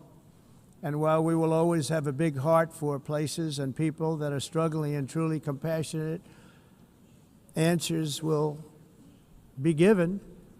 We have to solve the problem, and we have to solve it in their countries, not create new problems in our countries. And we are very helpful to a lot of countries that are just not able to send their people anymore. They used to send them to us in caravans of 25,000, 30,000 people each. These massive caravans of people pouring into our country, totally unchecked and unvetted. But not anymore.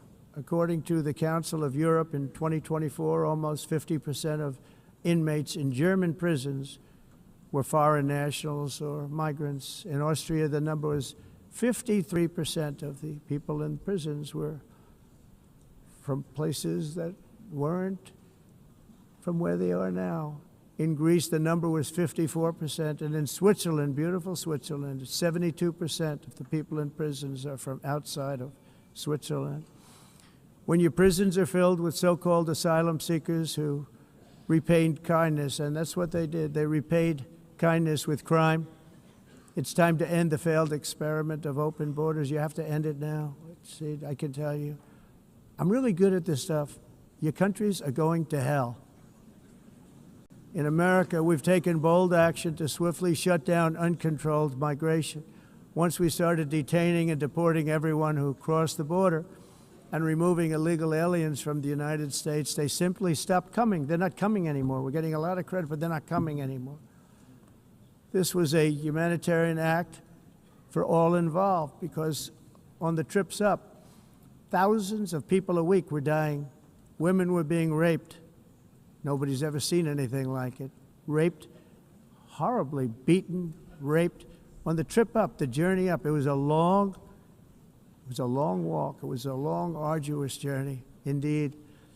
And it was also a historic victory against human trafficking throughout the region. What we did was a victory, and we saved so many lives of people that wouldn't make the journey. That journey was loaded up with death. Loaded up with death.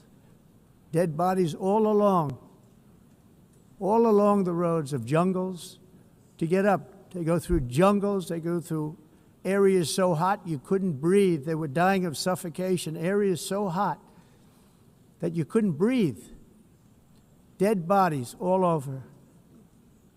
By them not coming, we're saving tremendous numbers of lives. My people have done a fantastic job in doing what they did, and the American public agrees with it. I mean, I was very proud to see this morning I have the highest poll numbers I've ever had. Part of it is because of what we've done on the border. I guess the other part is what we've done on the economy.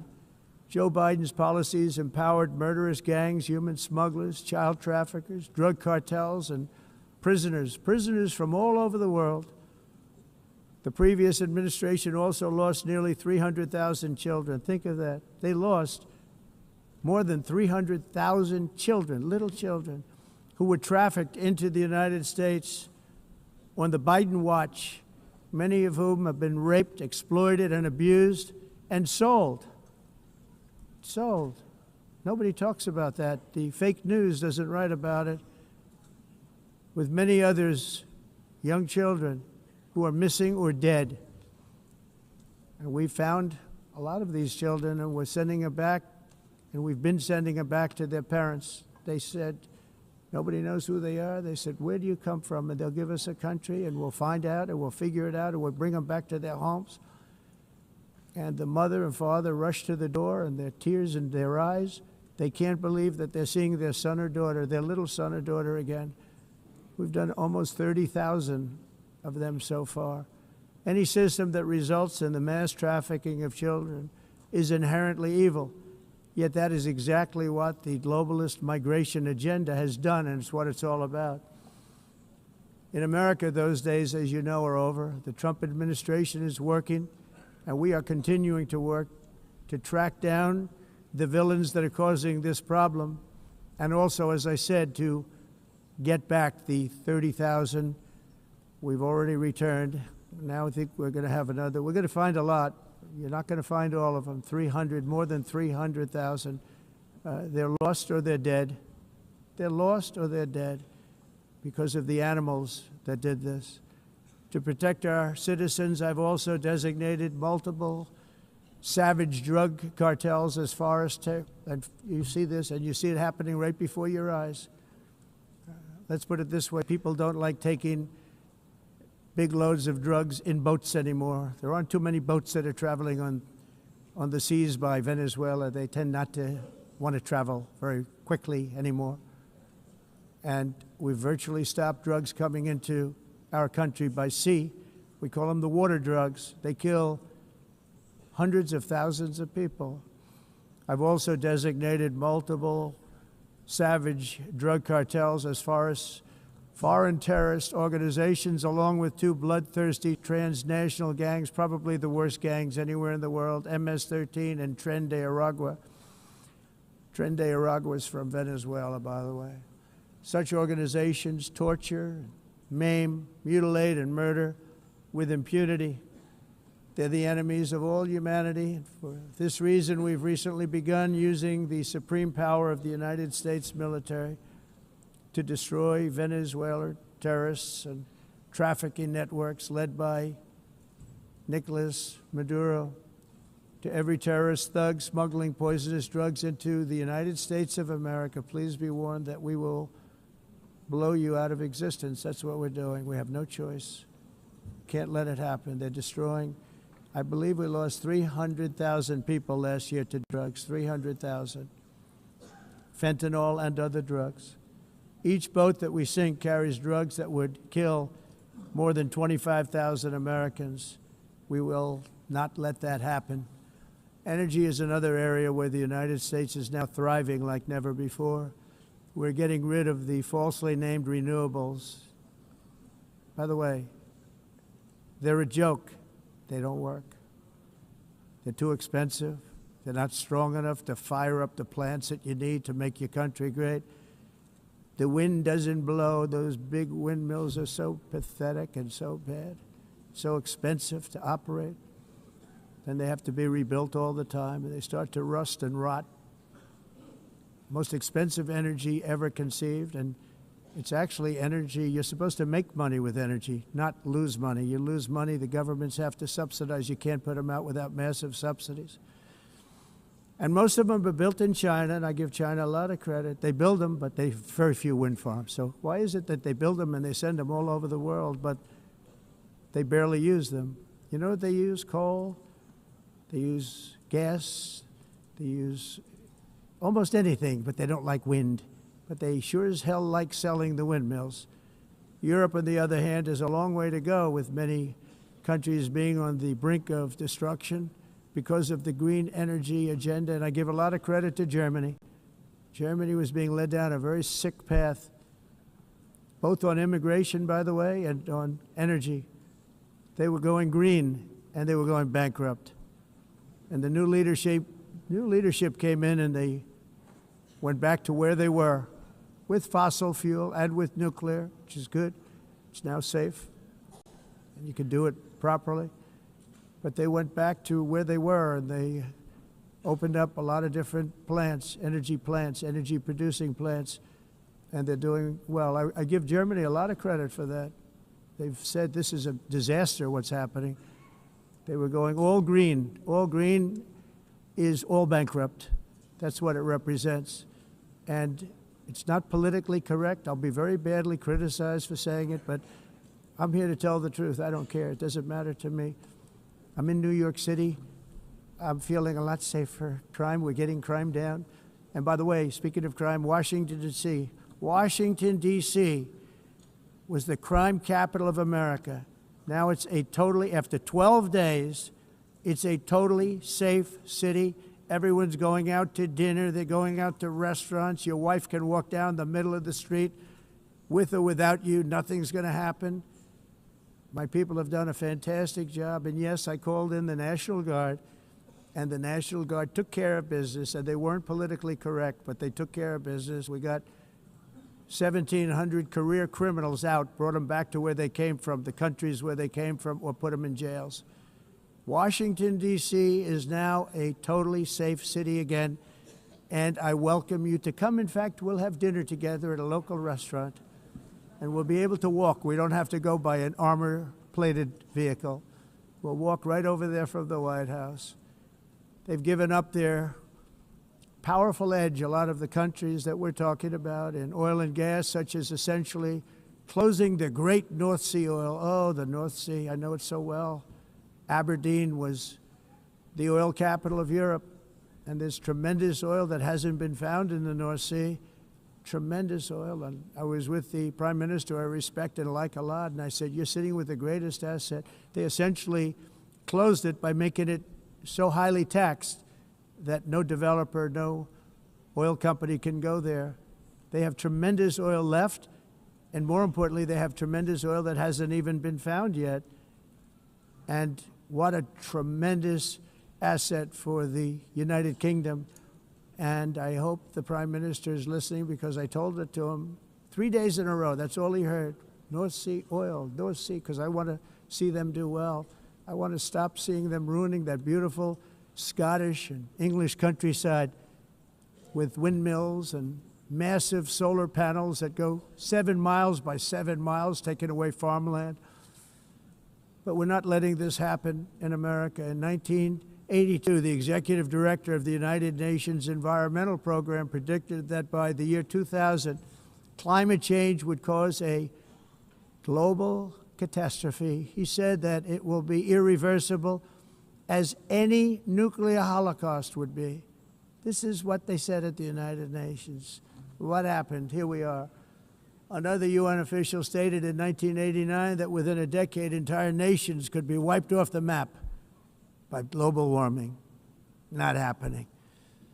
You know, it used to be global cooling. If you look back years ago in the 1920s and the 1930s, they said, global cooling will kill the world.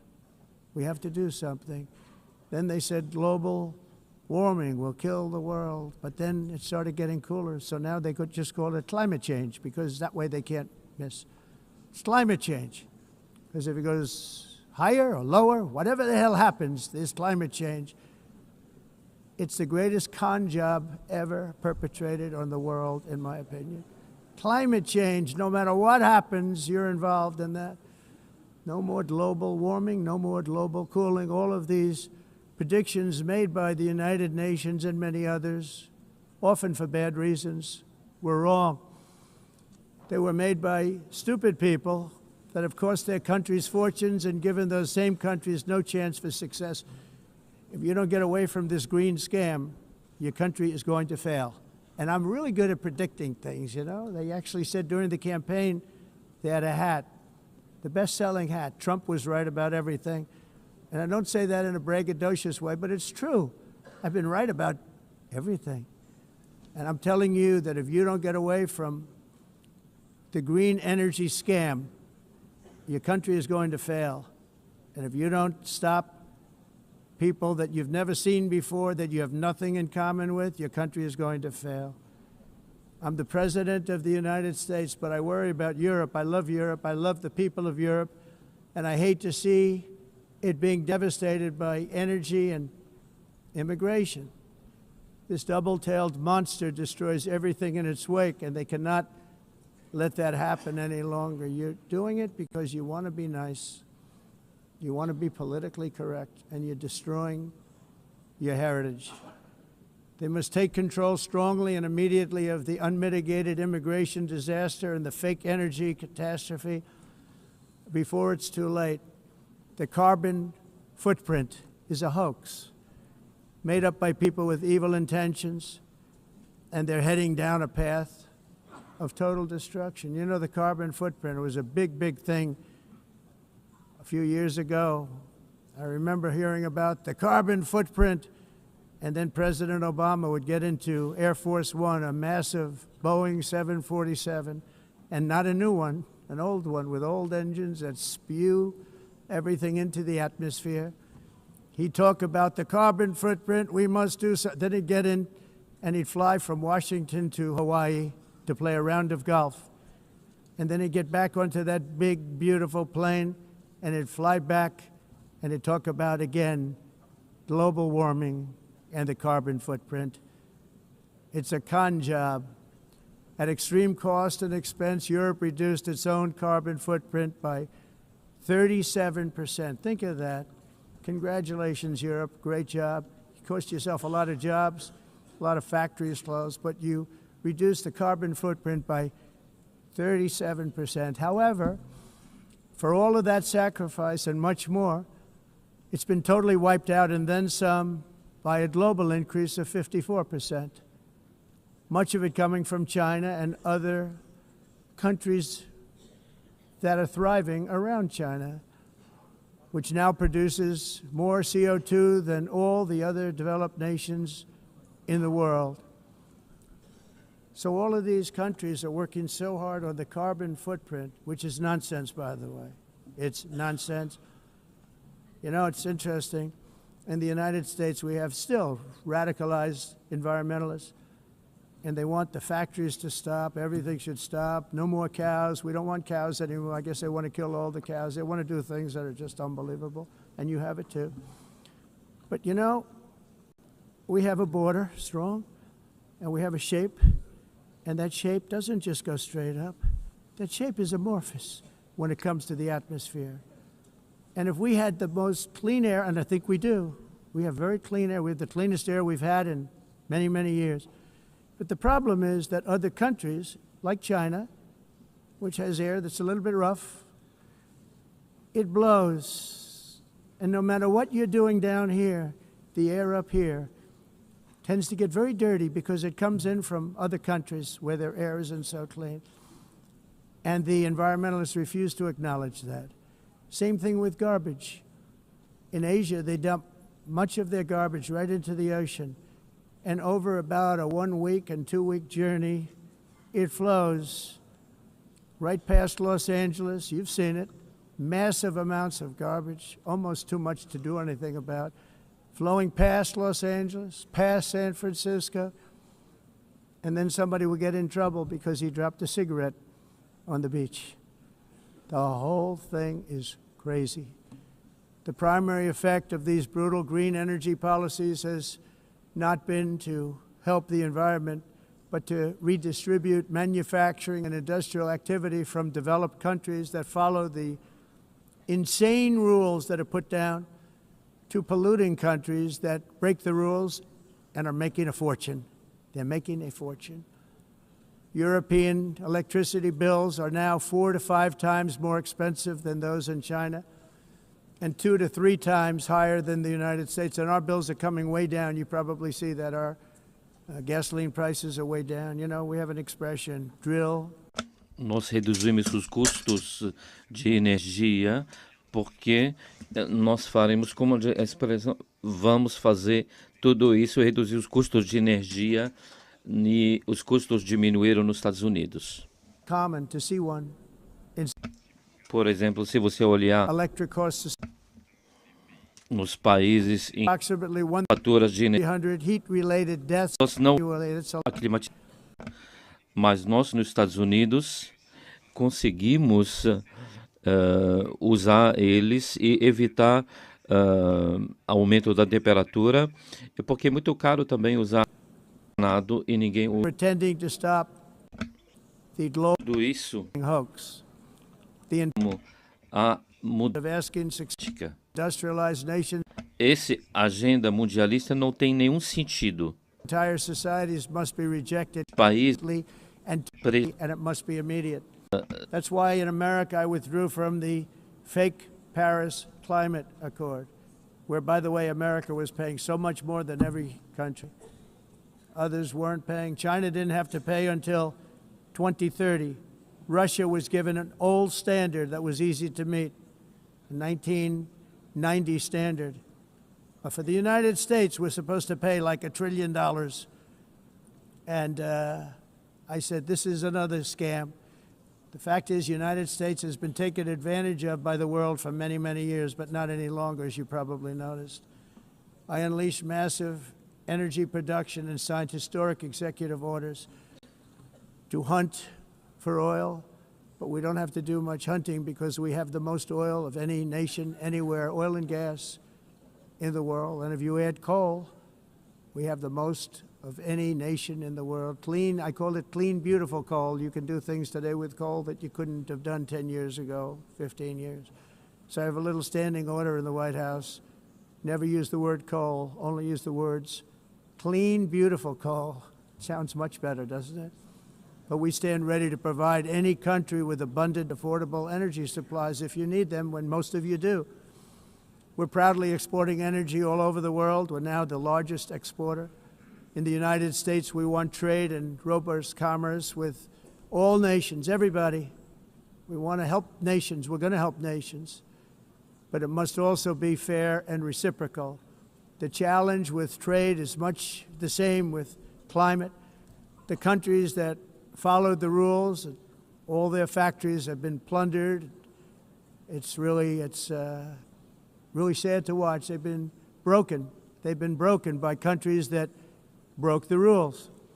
That's why the United States is now applying tariffs to other countries, and much as these tariffs were for many years applied to us, uncontrollably applied to us.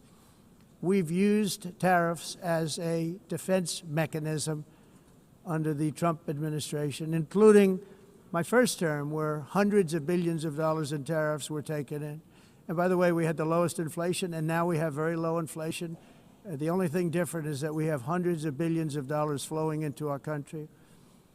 But this is how we will ensure that the system works for everyone and is sustainable into the future.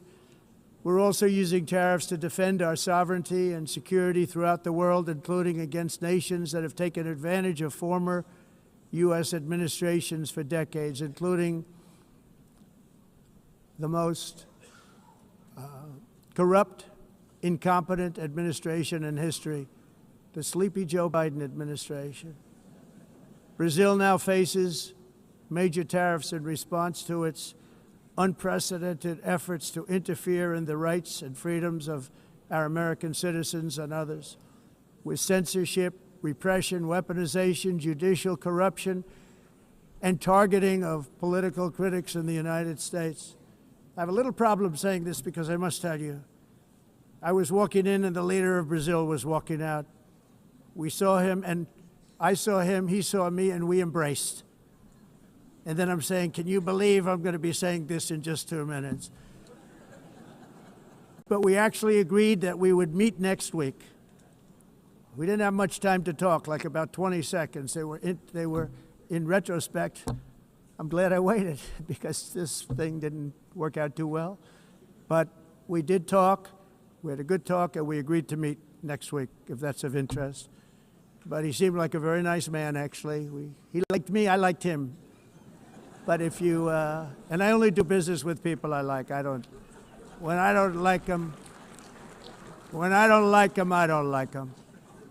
But we had, at least for about 39 seconds, we had excellent chemistry. It's a good sign. But also in the past, Brazil, can you believe this, unfairly tariffed our nation, but now because of our tariffs, we are hitting them back, and we're hitting them back very hard. As president, I will always defend our national sovereignty and the rights of American citizens. So I'm very sorry to say this, that Brazil is doing poorly and will continue to do poorly. They can only do well when they're working with us Without us, they will fail, just as others have failed. It's true. Next year, the United States will celebrate the 250th anniversary of our glorious independence, a testament to enduring power and American freedom and spirit. We will also be proudly hosting the 2026 FIFA World Cup, and shortly thereafter, the 2028 Olympics, which is going to be very exciting. I hope you all come. I hope that countless people from all over the globe will take part of these will be great celebrations of liberty and human achievement, and that together we all can rejoice in the miracles of history that began in July 4th, 1776, when we founded the light to all nations. And it's something really that an amazing thing came out of that date. It's called the United States of America. In honor of this momentous anniversary, I hope that all countries who find inspiration in our example will join us in renewing our commitment, values, and those values really that we hold so dear. Together, let us defend free speech and free expression. Let us protect religious liberty, including for the most persecuted religion on the planet today. It's called Christianity. And let us safeguard our sovereignty and cherish qualities that have made each of our nations so special, incredible, and extraordinary. In closing, I just want to repeat that immigration and the high cost of so-called green renewable energy is destroying a large part of the free world and a large part of our planet. Countries that cherish freedom are fading fast because of their policies on these two subjects. You need strong borders and traditional energy sources if you are going to be great again. Whether you have come from north or south, east or west, near or far, every leader in this beautiful hall today represents a rich culture, a noble history, and a proud heritage that makes each nation majestic and unique, unlike anything else in human history or any other place on the face of the earth. From London to Lima, from Rome to Athens, from Paris to Seoul, from Cairo to Tokyo and Amsterdam to right here in New York City, we stand on the shoulders of the leaders and legends, generals and giants, heroes and titans who won and built our beloved nations, all of our nations, with their own courage, strength, spirit, and skill. Our ancestors climbed mountains, conquered oceans, crossed deserts, and trekked over wide open plains. They charged into thunderous battles, plunged into grave dangers, and they were soldiers and farmers and workers and warriors and explorers and patriots. They built towns into cities, tribes into kingdoms, ideas into industries, and small islands into mighty empires. You're a part of all of that. They were champions for their people who never gave up and who never, ever gave in. Their values defined our national identities. Their visions forged our magnificent destiny. Everybody in this room is a part of it in your own way. Each of us inherits the deeds and the myths, the triumphs, the legacies of our own heroes and founders who so bravely showed us the way. Our ancestors gave everything for homelands that they defended with pride, with sweat, with blood, with life, and with death. Now the righteous task of protecting the nations that they built belongs to each and every one of us. So together let us uphold our sacred duty to our people and to our citizens. Let us protect their borders, ensure their safety, preserve their cultures, treasure, and traditions, and fight, fight, fight for their precious dreams and their cherished freedoms. And in friendship and really a beautiful vision, let us all work together to build a bright, beautiful planet, a planet that we all share, a planet of peace and a world that is richer, better, and more beautiful than ever before. That can happen. It will happen. It will happen, and I hope it can happen and start right now, right at this moment. We'll turn it around. We're going to make our countries better, safer, more beautiful. We're going to take care of our people. Thank you very much. It's been an honor. God bless the nations of the world. Thank you very much. Bye.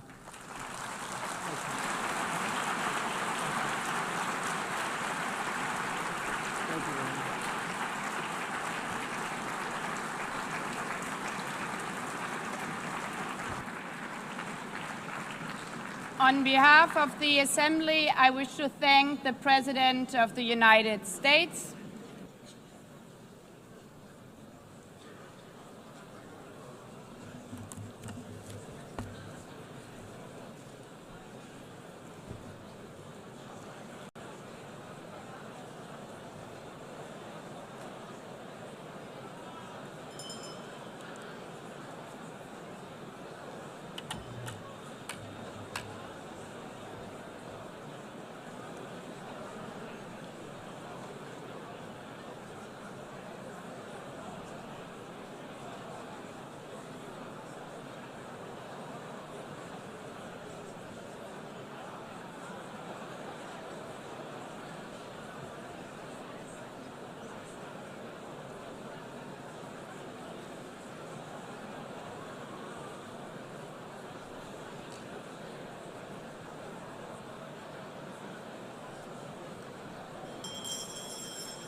Please be seated.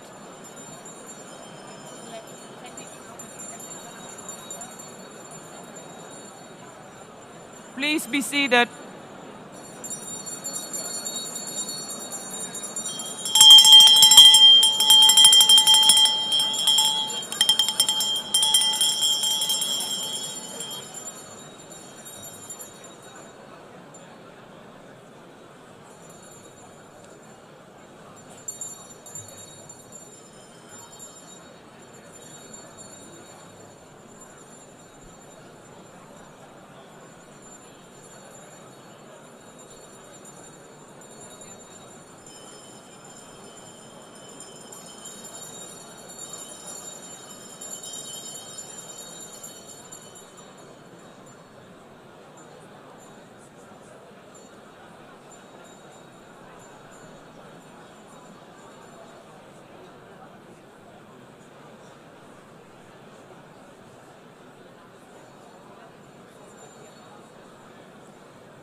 Excellencies, could you please take your seats in due respect to the next speakers?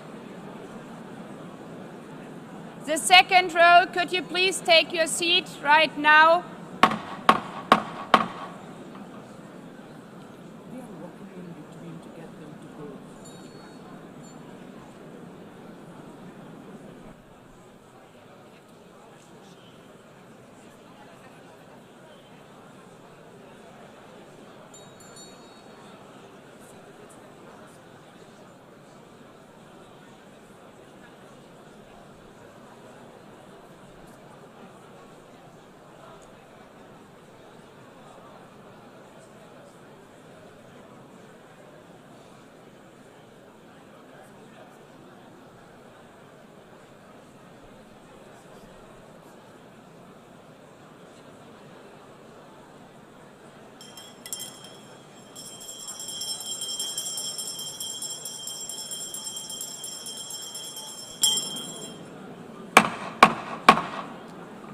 Please take a seat now.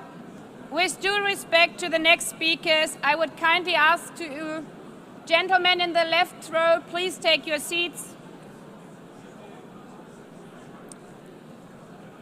We will continue.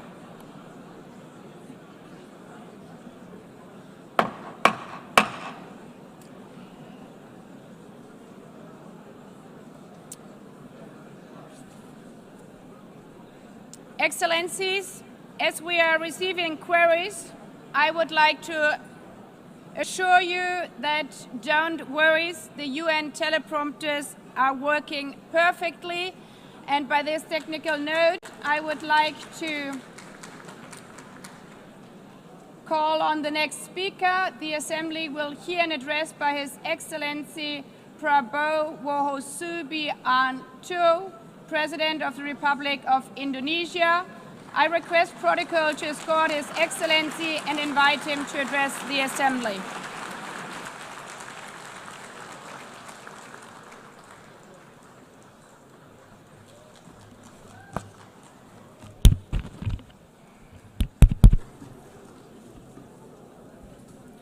His Excellency, Mr. Antonio Guterres, Secretary General of the United Nations, Her Excellency, Madame Annalena Baerbock, President of the United Nations General Assembly,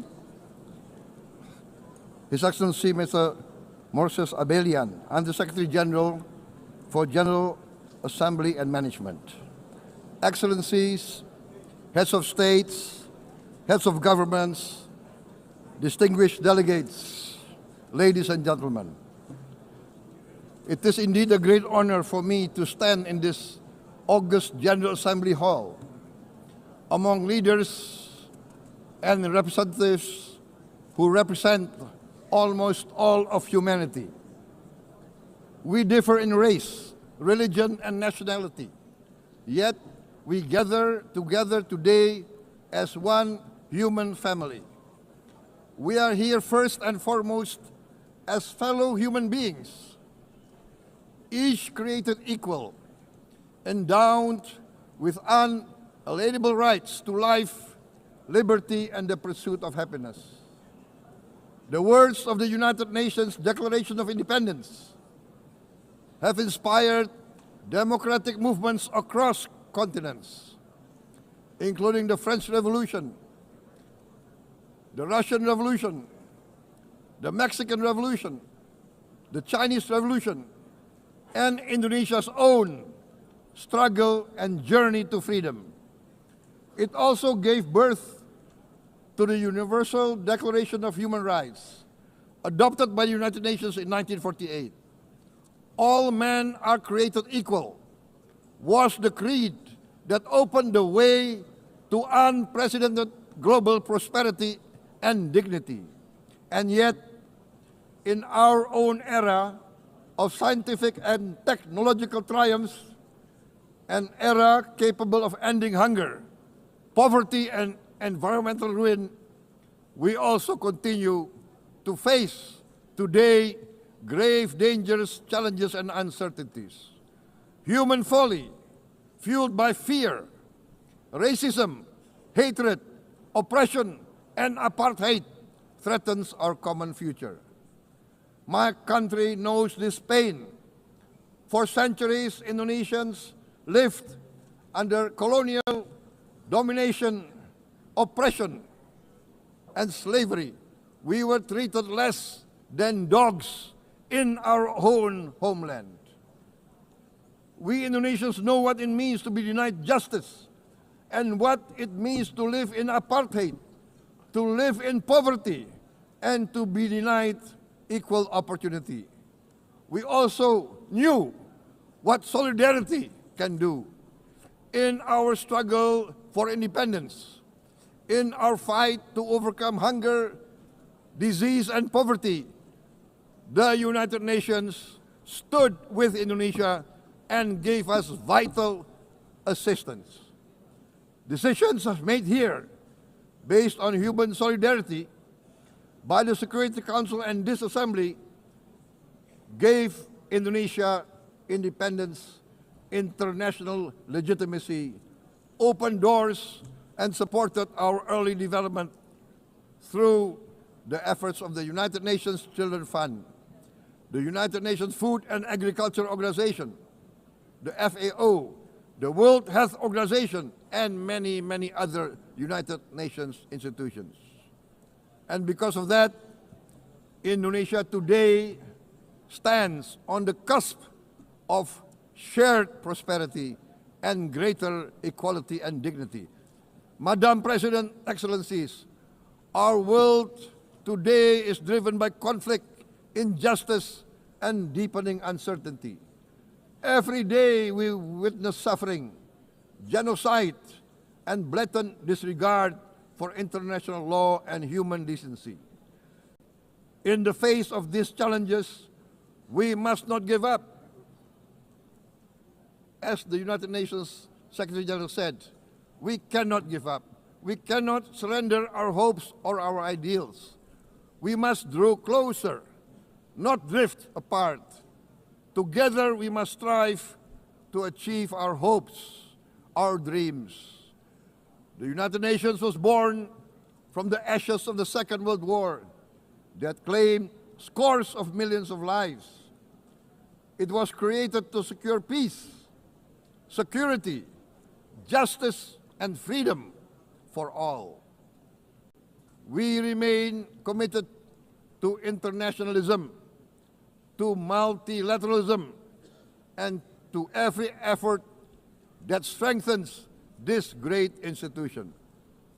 Today, Indonesia is nearer than ever before to meeting the sustainable development goals of ending extreme poverty and hunger. Because years ago, this very chamber chose to listen and uphold social and economic justice. We will never forget. And today, we must never be silent while Palestinians are denied that same justice and legitimacy in this very hall. Excellencies, Thucydides warned, the strong do what they can, the weak suffer what they must. We must reject this doctrine. The United Nations exist to reject this doctrine. We must stand for all, the strong and the weak. Might cannot be right. Right must be right. Indonesia today is one of the largest contributors to United Peacekeeping Forces. We believe in the United Nations. We will continue to serve where peace needs guardians, not with just words, but with boots on the ground.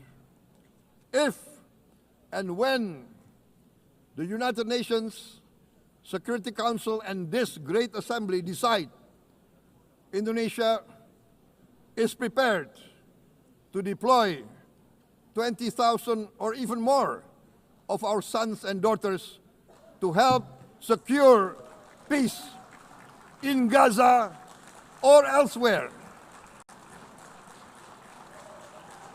in Ukraine, in Sudan, in Libya, everywhere when the peace needs to be enforced, peace needs to be guarded, we are ready. We will take our share of the burden, not only with our sons and daughters, we are also willing to contribute financially to support the great mission to achieve peace by the United Nations.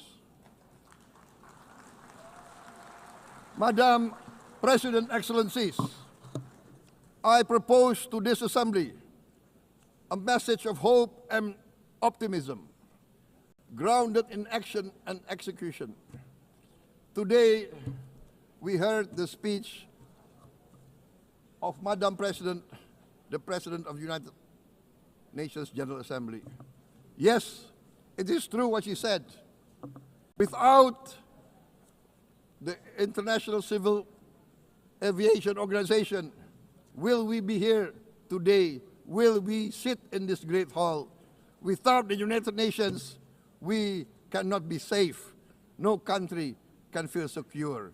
We need the United Nations, and Indonesia will continue to support the United Nations, even though we still struggle, but we know the world needs a strong United Nations.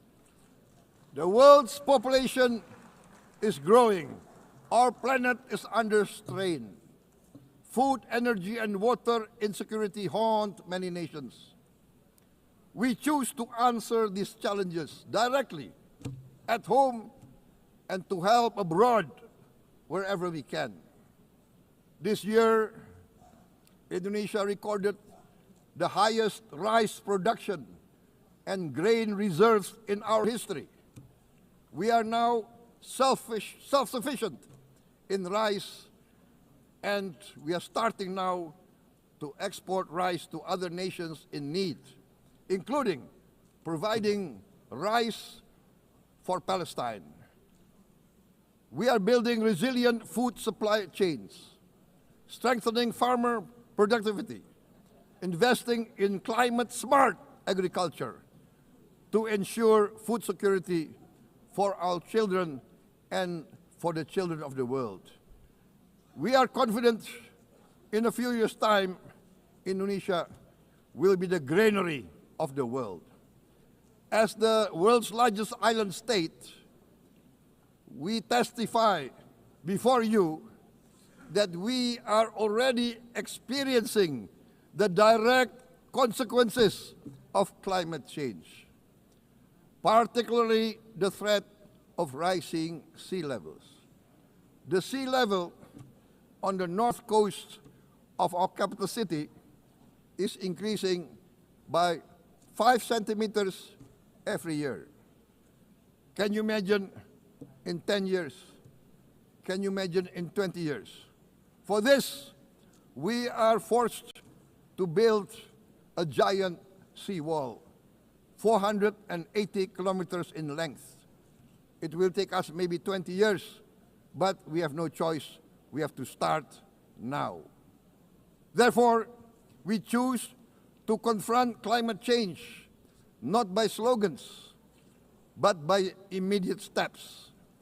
We are committed to meeting our 2015 Paris Agreement obligations. We aim to achieve net zero emission by 2060, and we are very confident we can achieve net zero emission much earlier. We aim to reforest more than 12 million hectares of degraded forest, to reduce forest degradation, to empower local communities with quality green jobs for the future. Indonesia is shifting decisively from fossil fuel-based development towards renewable-based development. From next year, most of our additional power generation capacity will come from renewables. Our goal is clear: to lift all of our citizens out of poverty and make Indonesia a hub for solutions to food, energy, and water security. Madam President, Excellencies, we live in a time when hatred and violence can seem to be the loudest voices. But beneath this loud noise lies a quieter truth, that every person longs to be safe, to be respected, to be loved, and to leave a better world to their children. Our children are watching. They are learning leadership, not from textbook, but from our choices. Today, still, a catastrophic situation in Gaza is unfolding before our eyes. At this very moment, the innocent are crying for help, are crying to be saved. Who will save them? Who will save the innocent? Who will save the old and women? Millions are facing danger at this very moment. As we sit here, they are facing trauma. They are facing irreparable damage to their bodies. They are dying of starvation. Can we remain silent? Will there be no answer to their screams? Will we teach them that the human family can rise to the challenge? Madam President, we must act now.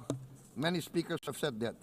We must stand for a multilateral order where peace, prosperity, and progress are not the privilege of a few, but the right of all. With a strong United Nations, we can build a world where the weak do not suffer what they must, but live the justice that they deserve. Let us continue humanity's great journey of ideals, the selfless aspirations that created the United Nations. Let us use science to uplift, not use science to destroy. Let rising nations help others to lift themselves.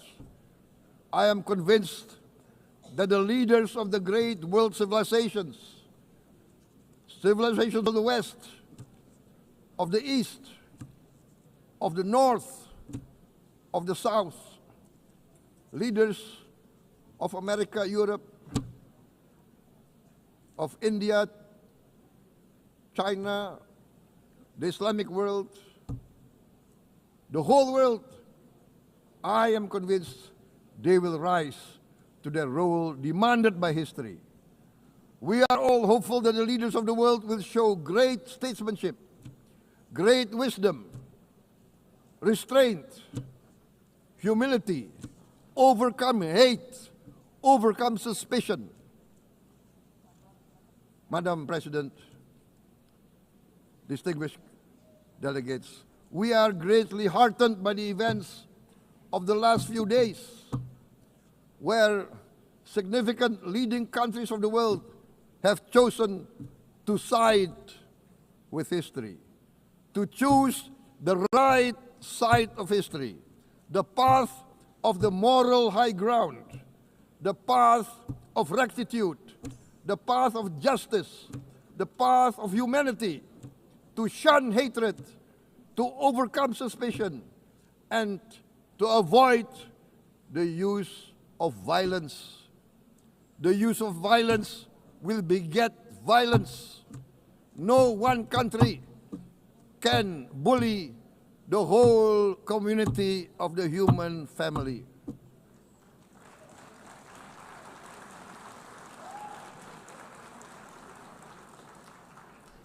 We may be weak individually, but the sense of oppression, the sense of injustice has proven in the history of mankind that this sense of injustice, this sense of oppression will unite into a strong force that will overcome this oppression, that will overcome this injustice.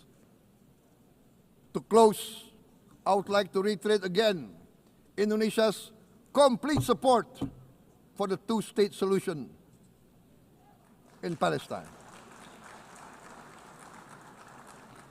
We must have an independent Palestine, but we must also recognize, we must also respect, and we must also guarantee the safety and security of Israel.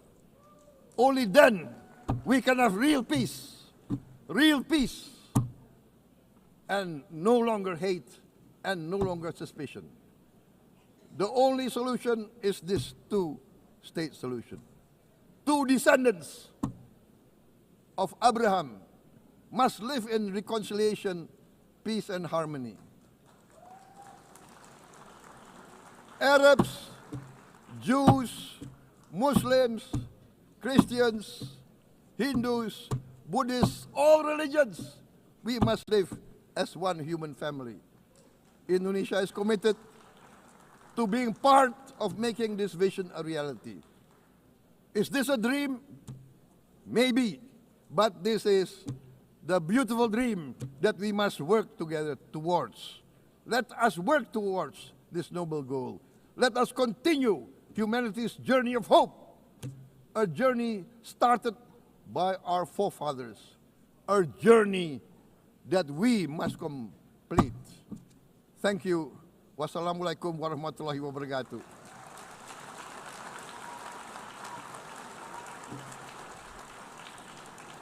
Shalom. Om Santi, Santi, Santi Om. Namo Buddhaya. Thank you very much. May God bless us all. May peace be upon us. Thank you very much. Thank you. On behalf of the Assembly, I wish to thank the President of the Republic of Indonesia.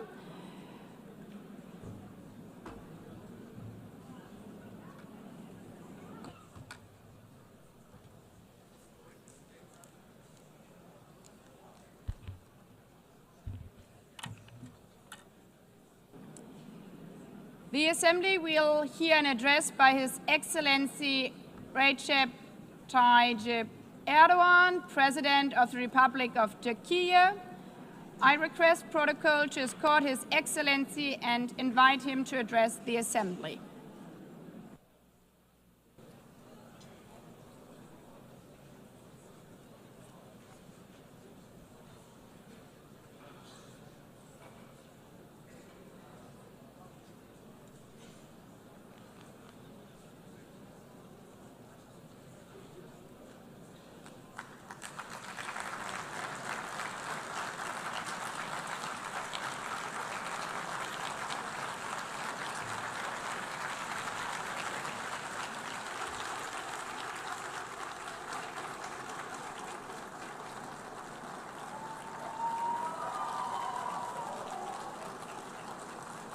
Sayın Başkan, Excellency President of UNGA, Excellencies Heads of State and Government, Distinguished Secretary General, distinguished delegation members, on behalf of myself and my nation, I greet you all with most heartfelt feelings.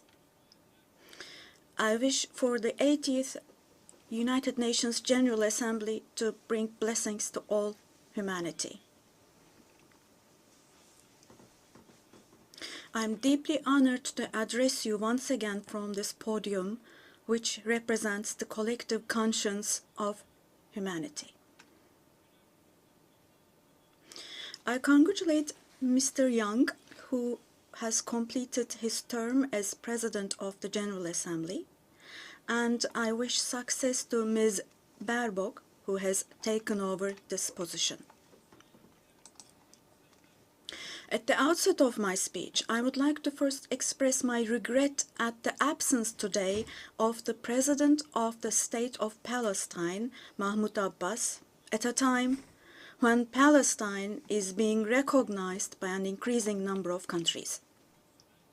Today, we stand here on this podium. I stand here on this podium alongside my 86 million citizens, also for our Palestinian brothers and sisters whose voices are being silenced. I'd like to thank all the countries who announced that they recognize the state of Palestine, and I call on all the other countries who have not done so yet to do so, to recognize the state of Palestine as soon as possible.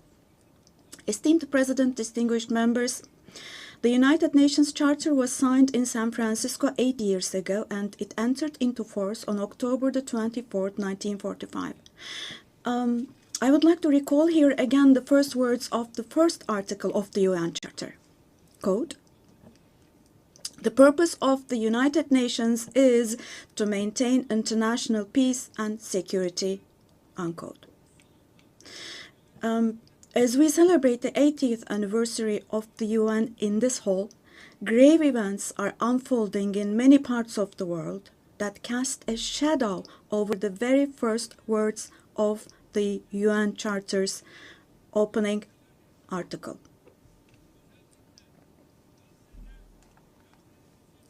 Particularly in Gaza, right before our very eyes, genocide has been going on for over 700 days now.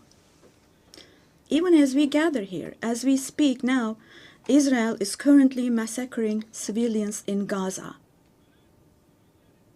The number of civilian casualties in Gaza has surpassed 65,000. Unfortunately, the number of people who are still trapped under the rubble is not yet known, and more than 20,000 of those who died were children. For the last 23 months, a child has been murdered by Israel in Gaza every hour. Yes, every hour. These are not just figures, dear friends. All of these, each one of these is a person, a human being, innocent people. People are now being killed not with weapons, but with the weapon of starvation. In the 21st century, under the gaze of the civilized world, 428 people died of starvation. Out of those 428, 146 were children, and this number is increasing every day. Now, I will show you a photo, which is a picture from daily life in Gaza. The first photo, as you see, these are people. These are women with these cups that they are holding in their hands, cups and buckets. Just feel your conscience and answer the following question. Can we possibly have a reasonable reason for this brutality in 2025? But this shameful picture in Gaza has been unfolding and is being repeated every day for 23 months now.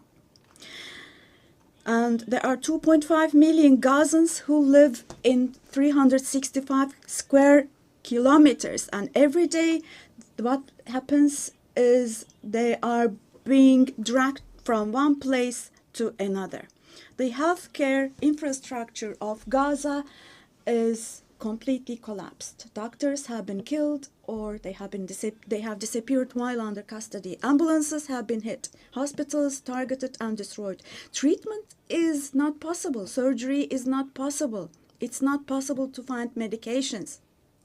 Now, dear friends, now, as Tayyip Erdogan, with a heavy heart, with my heart bleeding here, I am telling you, innocent little ones, just 2 or 3 years old, without hands, arms, or legs, have become, unfortunately, a common sight to see in Gaza.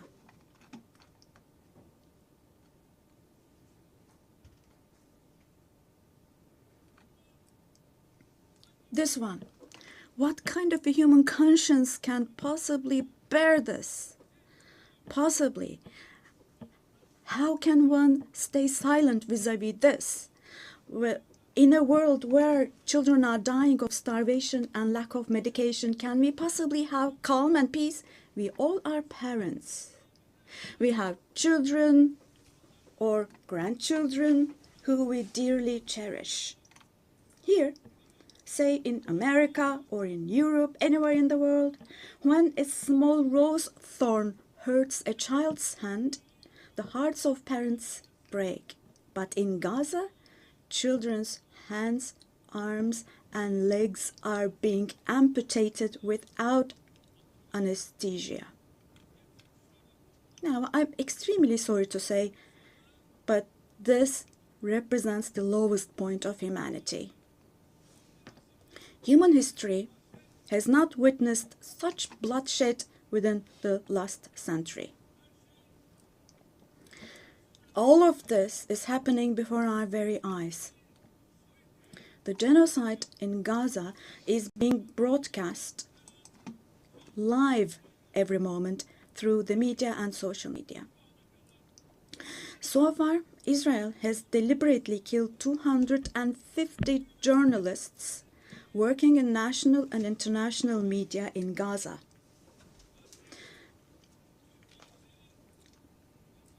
And they have closed all the entrance into Gaza, but they still have not been able to cover up the genocide. I wholeheartedly support Secretary General Guterres because he consistently draws attention to the ongoing genocide in Palestinian territories, and I would like to once again congratulate him for his courage.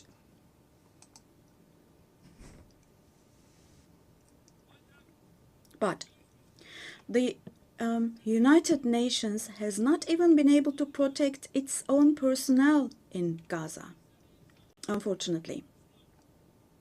In Gaza, 500 people rushing to help others have been killed. Out of those 500, 326 were UN staff members. Esteemed President, distinguished members, now, genocide, like the Holocaust, is a shameful concept which refers to the mass extermination of people. It's a barbaric concept. But today, it's not only people who are being killed in Gaza, mind you. Animals are being targeted and killed in Gaza. In Gaza, agricultural land, gardens, trees, grass, century-old olive trees are being destroyed. In Gaza, water supplies are being destroyed and polluted. Buildings, homes, libraries, hospitals, schools, mosques, churches, and historical structures in Gaza are being deliberately destroyed. The soil of Gaza is being rendered useless for humans, for animals, and for plants. So, now let me show you yet another photo. And let me ask you here, look at this photo. What could this photo here possibly have to do with security concerns? This is being against life, don't you think? Let me state this openly from this podium. There is no war in Gaza. We cannot possibly talk about the presence of two sides in Gaza. Because in Gaza, on one side, there is a regular army with the most modern, most lethal weapons, and on the other hand, there are innocent civilians, innocent children. This is not fight against terrorism. This is an occupation, deportation, exile, genocide, and life destruction, mass destruction policy carried out by invoking the events of October the 7th. Today, while Gaza is being destroyed under the pretext of Hamas, Concurrently, simultaneously, the West Bank, where Hamas is not in power, is also being occupied step by step, and innocent civilians are being massacred through executions. Moreover, Israel is not limiting itself to Gaza and the West Bank only. By launching attacks on Syria, on Iran, Yemen, and Lebanon, Israel is also threatening regional peace. Just recently, an Israeli attack took place against a delegation meeting in Qatar for ceasefire negotiations. The attack on Qatar has also shown that the Israeli leadership is now completely out of control. Netanyahu is not obviously interested in forging peace or releasing the hostages. Not only Israel's neighbors, but all countries in the Middle East are subject to the Israeli government's reckless threats. And we must realize the following. Due to the increasing aggression of Israel, in Europe and the West in general, the values that emerged after the Second World War have been eroded. The most fundamental human rights, such as freedom of expression, freedom of the press, freedom of assembly and protest, women's rights, children's rights, democracy, equality, and justice, have been shelved away. At this point, we all have to see the following truth, my dear friends. The Israeli government, driven by an obsession with the promised lands, is openly threatening regional peace and the shared values of humanity.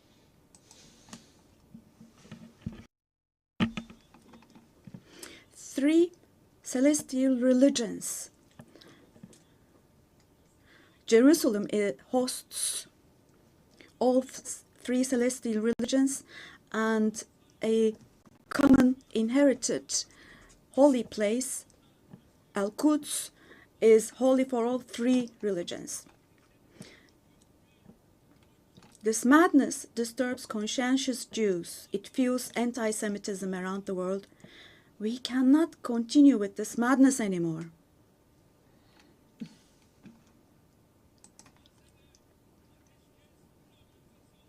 We have to have ceasefire in Gaza as soon as possible. Attacks should stop.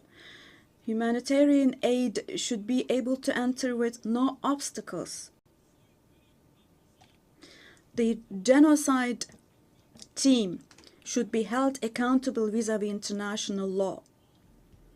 And God willing, this will definitely happen.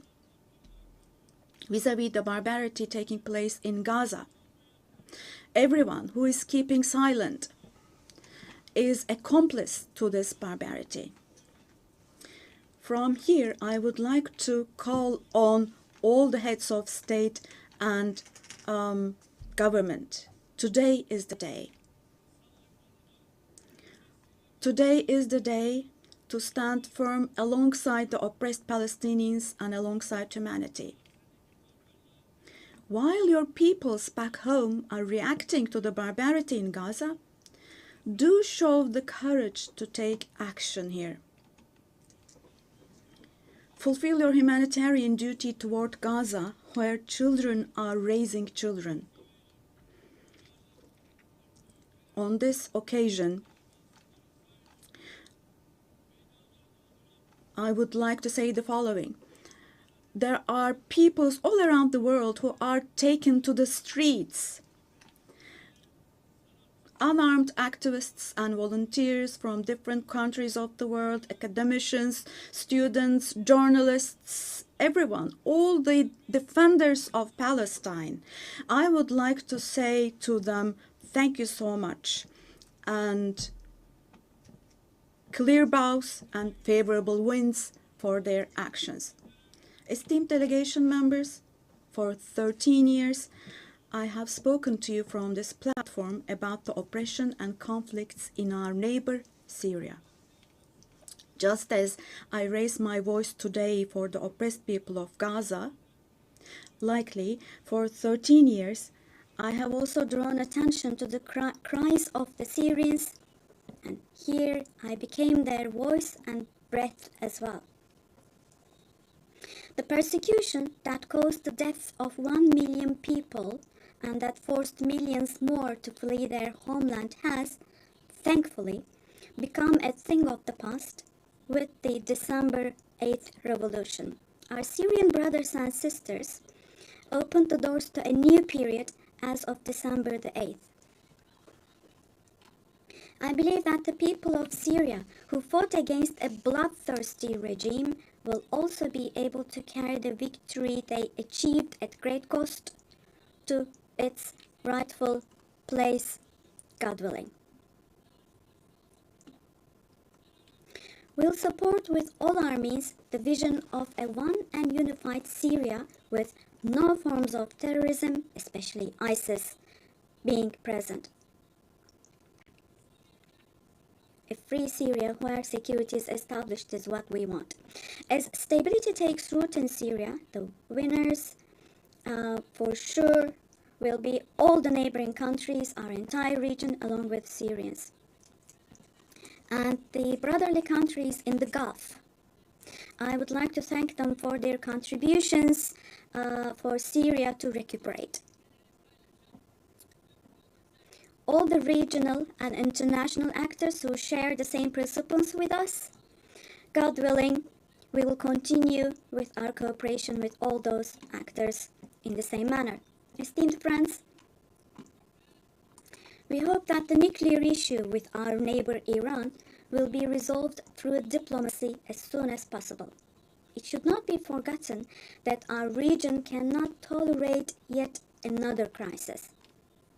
Meanwhile, the stability, security, and prosperity of our neighbor Iraq are extremely important for the well-being of our region. In this regard, we attach great importance to strategic moves based on stability and prosperity, such as the Development Path Project. In the north, we are hosting with great enthusiasm the Istanbul process between Russia and Ukraine, both of which are our neighbors. Through direct talks, we facilitated the exchange of several prisoners and corpses, and we worked to identify the modalities of peace negotiations between the parties. Don't forget, there is no winner of war and no losers of a just peace. So with this motto in mind, in the coming days also, we will continue to work hard for a ceasefire.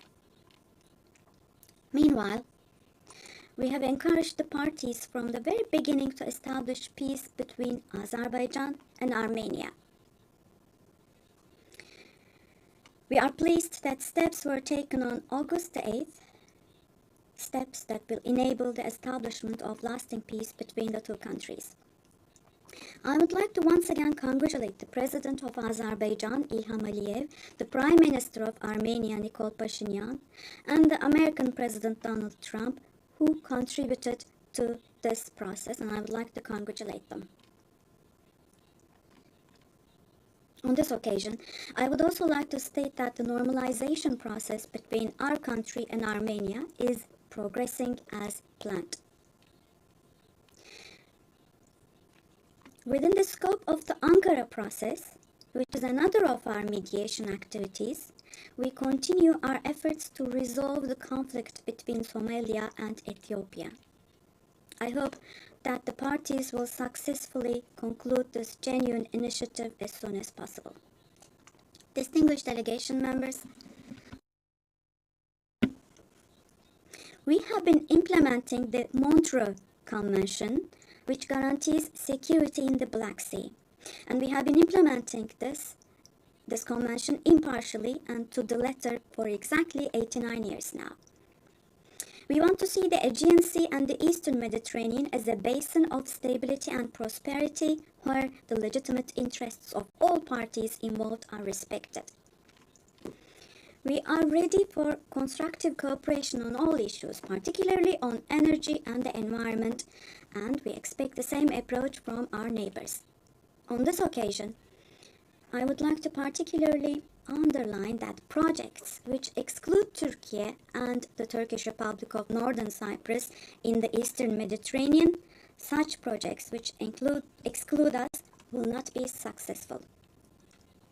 Turkey has rights and authority in the western part of the island of Cyprus, while the Turkish Cypriots have legitimate rights in the area surrounding the island. An Eastern Mediterranean Conference, which we have proposed before, would contribute to finding common ground. Resolving the Cyprus issue has been tried many times before, but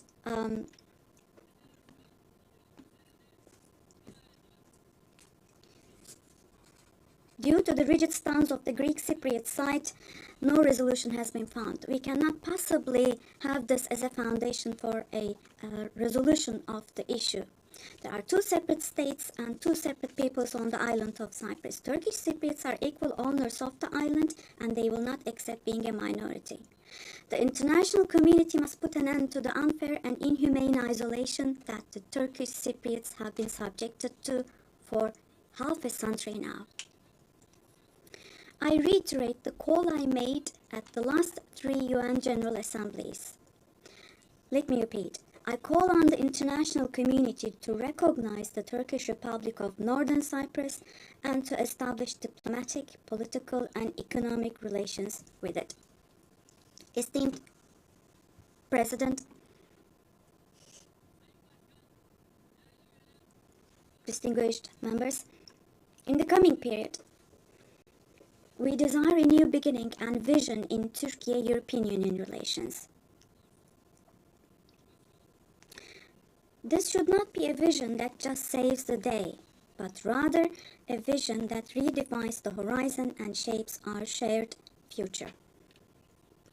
For this, it is of course important that the European Union is as willing and determined as we are. As a net security provider, we continue to contribute to the operations and missions of the United Nations, NATO, OSCE, and the European Union. The annual NATO summit next year will be held in Turkey, in Ankara. The USA, who is our NATO ally, our relations with them are continuing on trade, investments, energy, defense, industry, in addition to other many areas, and we're strengthening our relations with them. Meanwhile, we attach great importance to the peace, stability, and prosperity of our brotherly countries in Central Asia, which is our ancestral homeland. Our Organization of Turkic States is moving forward with confidence on the path to becoming a global actor, going beyond being merely a regional umbrella. We are making intensive efforts to ensure the continuation of peace and stability in the Balkans, where we have strong historical, cultural, and people ties. The Balkan Peace Platform, which we established in July, is the newest and most concrete manifestation of our efforts in this direction. And this October, we'll once again assume the command of KFOR forces. In Afghanistan, our fundamental desire is that the current administration demonstrates an approach that embraces the society and that takes human values into consideration.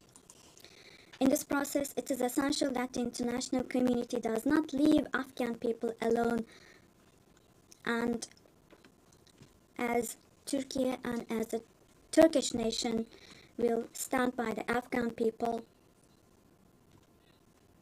at all times. Esteemed friends, in South Asia, we consider the preservation of peace and stability to be of utmost importance.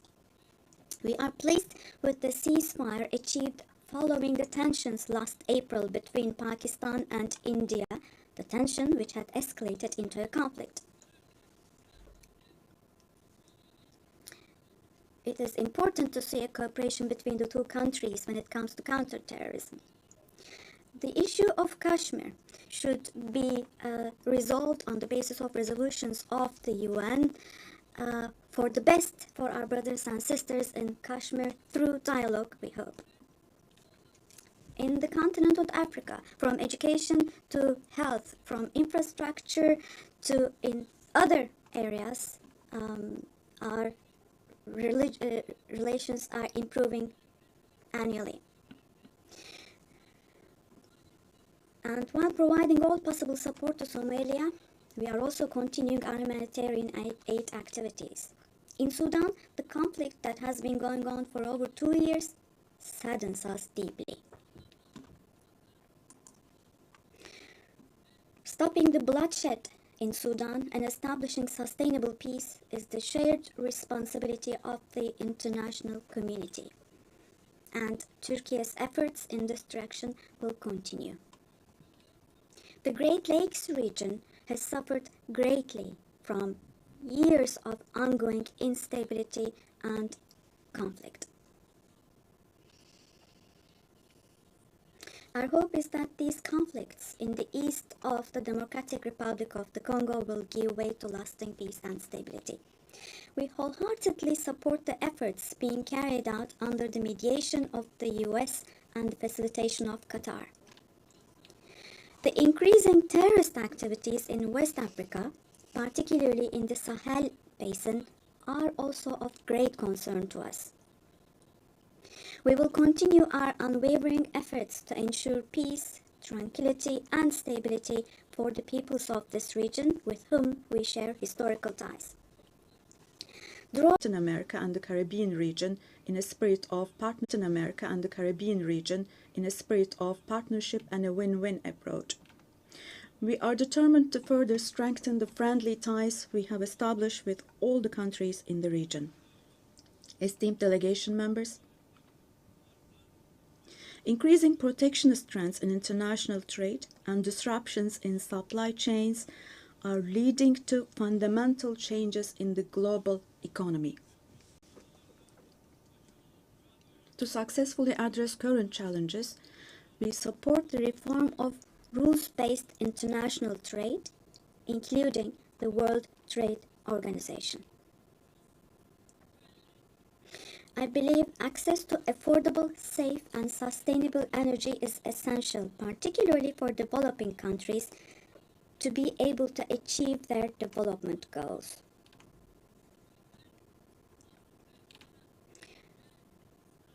We are resolutely advancing the strategically important Trans-Caspian East-West Middle Corridor project, which extends from China to Europe. We contribute to the development of world trade with our modern transportation infrastructure and the Baku-Tbilisi-Kars line. On our journey to build a future that respects nature, we are moving forward with determination towards the 2053 net zero emission target. We are pleased to observe that the zero waste movement, under the patronage of my wife Emine Erdogan, has grown in waves around the world every year, reaching more people and hearts.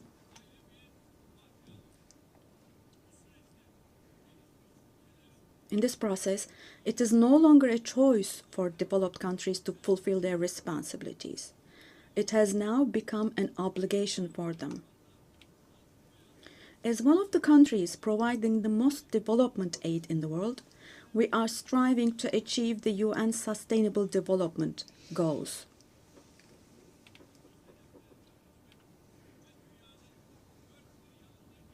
To achieve the 2030 goals, and to enable hundreds of millions of people around the world to live with dignity, we advocate for aligning the global financial architecture with the principle of leaving no one behind. And here, let me also particularly draw your attention to the following. While we grapple with geopolitical challenges, humanity is also witnessing an extraordinary leap forward in artificial intelligence, AI. The transformative power and the benefits offered by these technologies, no society should be deprived of these benefits. AI technologies should be used for the benefit of humanity, not as a new tool of domination.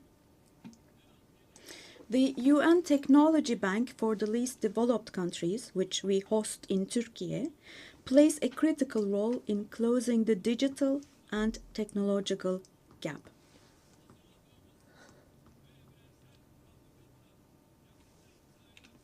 We have prepared a children's rights convention in the digital world, and we will soon open this up for ratification. I'm sure this will create a lot of awareness in this area, and we expect your support for this. On the other hand, in today's world, where racism, xenophobia, and particularly Islamophobia have reached alarming levels, combating these trends that directly threaten the culture of coexistence has now become an essential duty for humanity. It is significant that Mr. Moratinos, High Representative of the Alliance of Civilizations, has also been appointed as the UN Secretary General's Special Envoy on combating Islamophobia. As I stated here last year, the institution of the family is under threat today as never before. Defending the family, consisting of a woman and a man, means defending humanity, defending nature, life, and the future. Turkey will continue to defend the family in the face of ever-increasing attacks. Distinguished delegation members, the roots of the UN, established to prevent humanity from experiencing the disaster of war again, are filled with values that will eliminate the dark era we are in. We fully support the UN 80 initiative launched by Secretary General Guterres to make our organization more effective and more efficient. I hope this initiative succeeds as a process that will further strengthen all the activities of the UN.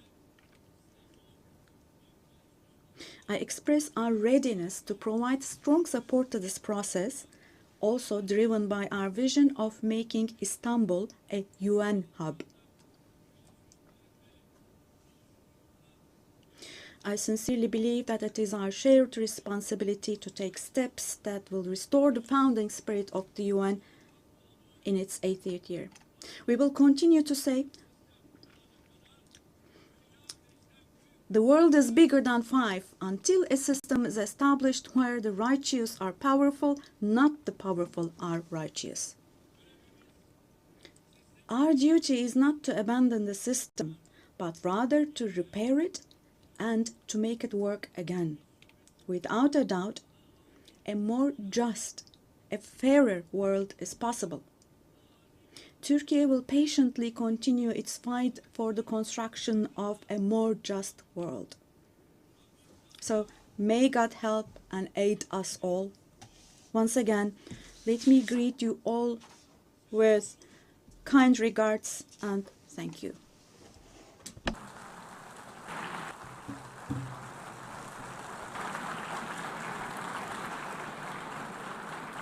On behalf of the Assembly, I wish to thank the President of the Republic of Turkey.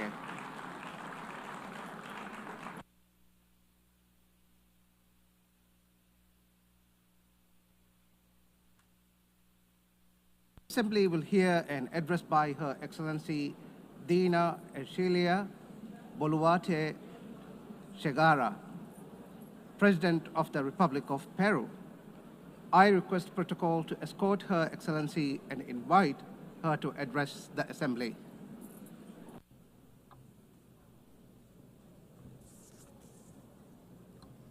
Señora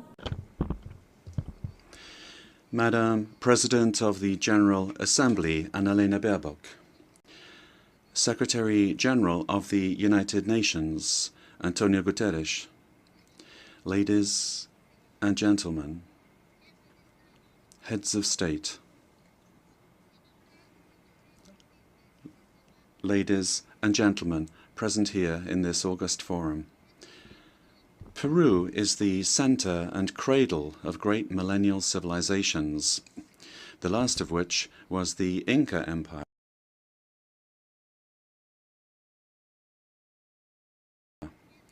which left us a legacy of greatness. We are also heirs of the Viceroyalty of Peru, which encompassed 2/3 of South America. We are a mestizo nation, a fundamental mix between Hispanic and Andean peoples, proud to be the heirs of the two greatest empires of Europe and America of the 16th century. The Peruvian people today are resilient, entrepreneurial, supportive, and lovers of peace, freedom, and democracy. Our great writers, Mario Vargas Llosa and José María Arguedas, shared the idea that Peru is a country of all bloods. Our identity creatively expresses that we are the unity of the diverse, united under the same red and white Peruvian flag. In our country, native peoples and peoples of the world live together in peace and unity as a great synthesis of Peru, the country in which Pope Leo XIV lived and worked in for 40 years, a naturalized Peruvian because of his deep love for our people, both for his supportive as well as his peaceful disposition and his Catholic and Christian faith. All studies indicate that we are the most entrepreneurial country in the world, which is why, after the COVID-19 pandemic, that due to poor government administration, claimed more than 2 million lives. But we have begun to recover, and today we look back on more than 17 months of consecutive economic growth. We have overcome the recession and inflation caused by political violence and by corruption, a failed coup d'etat, and the flight of more than $20 billion. That was between 2021 and 2023. We have regained the trust of national but also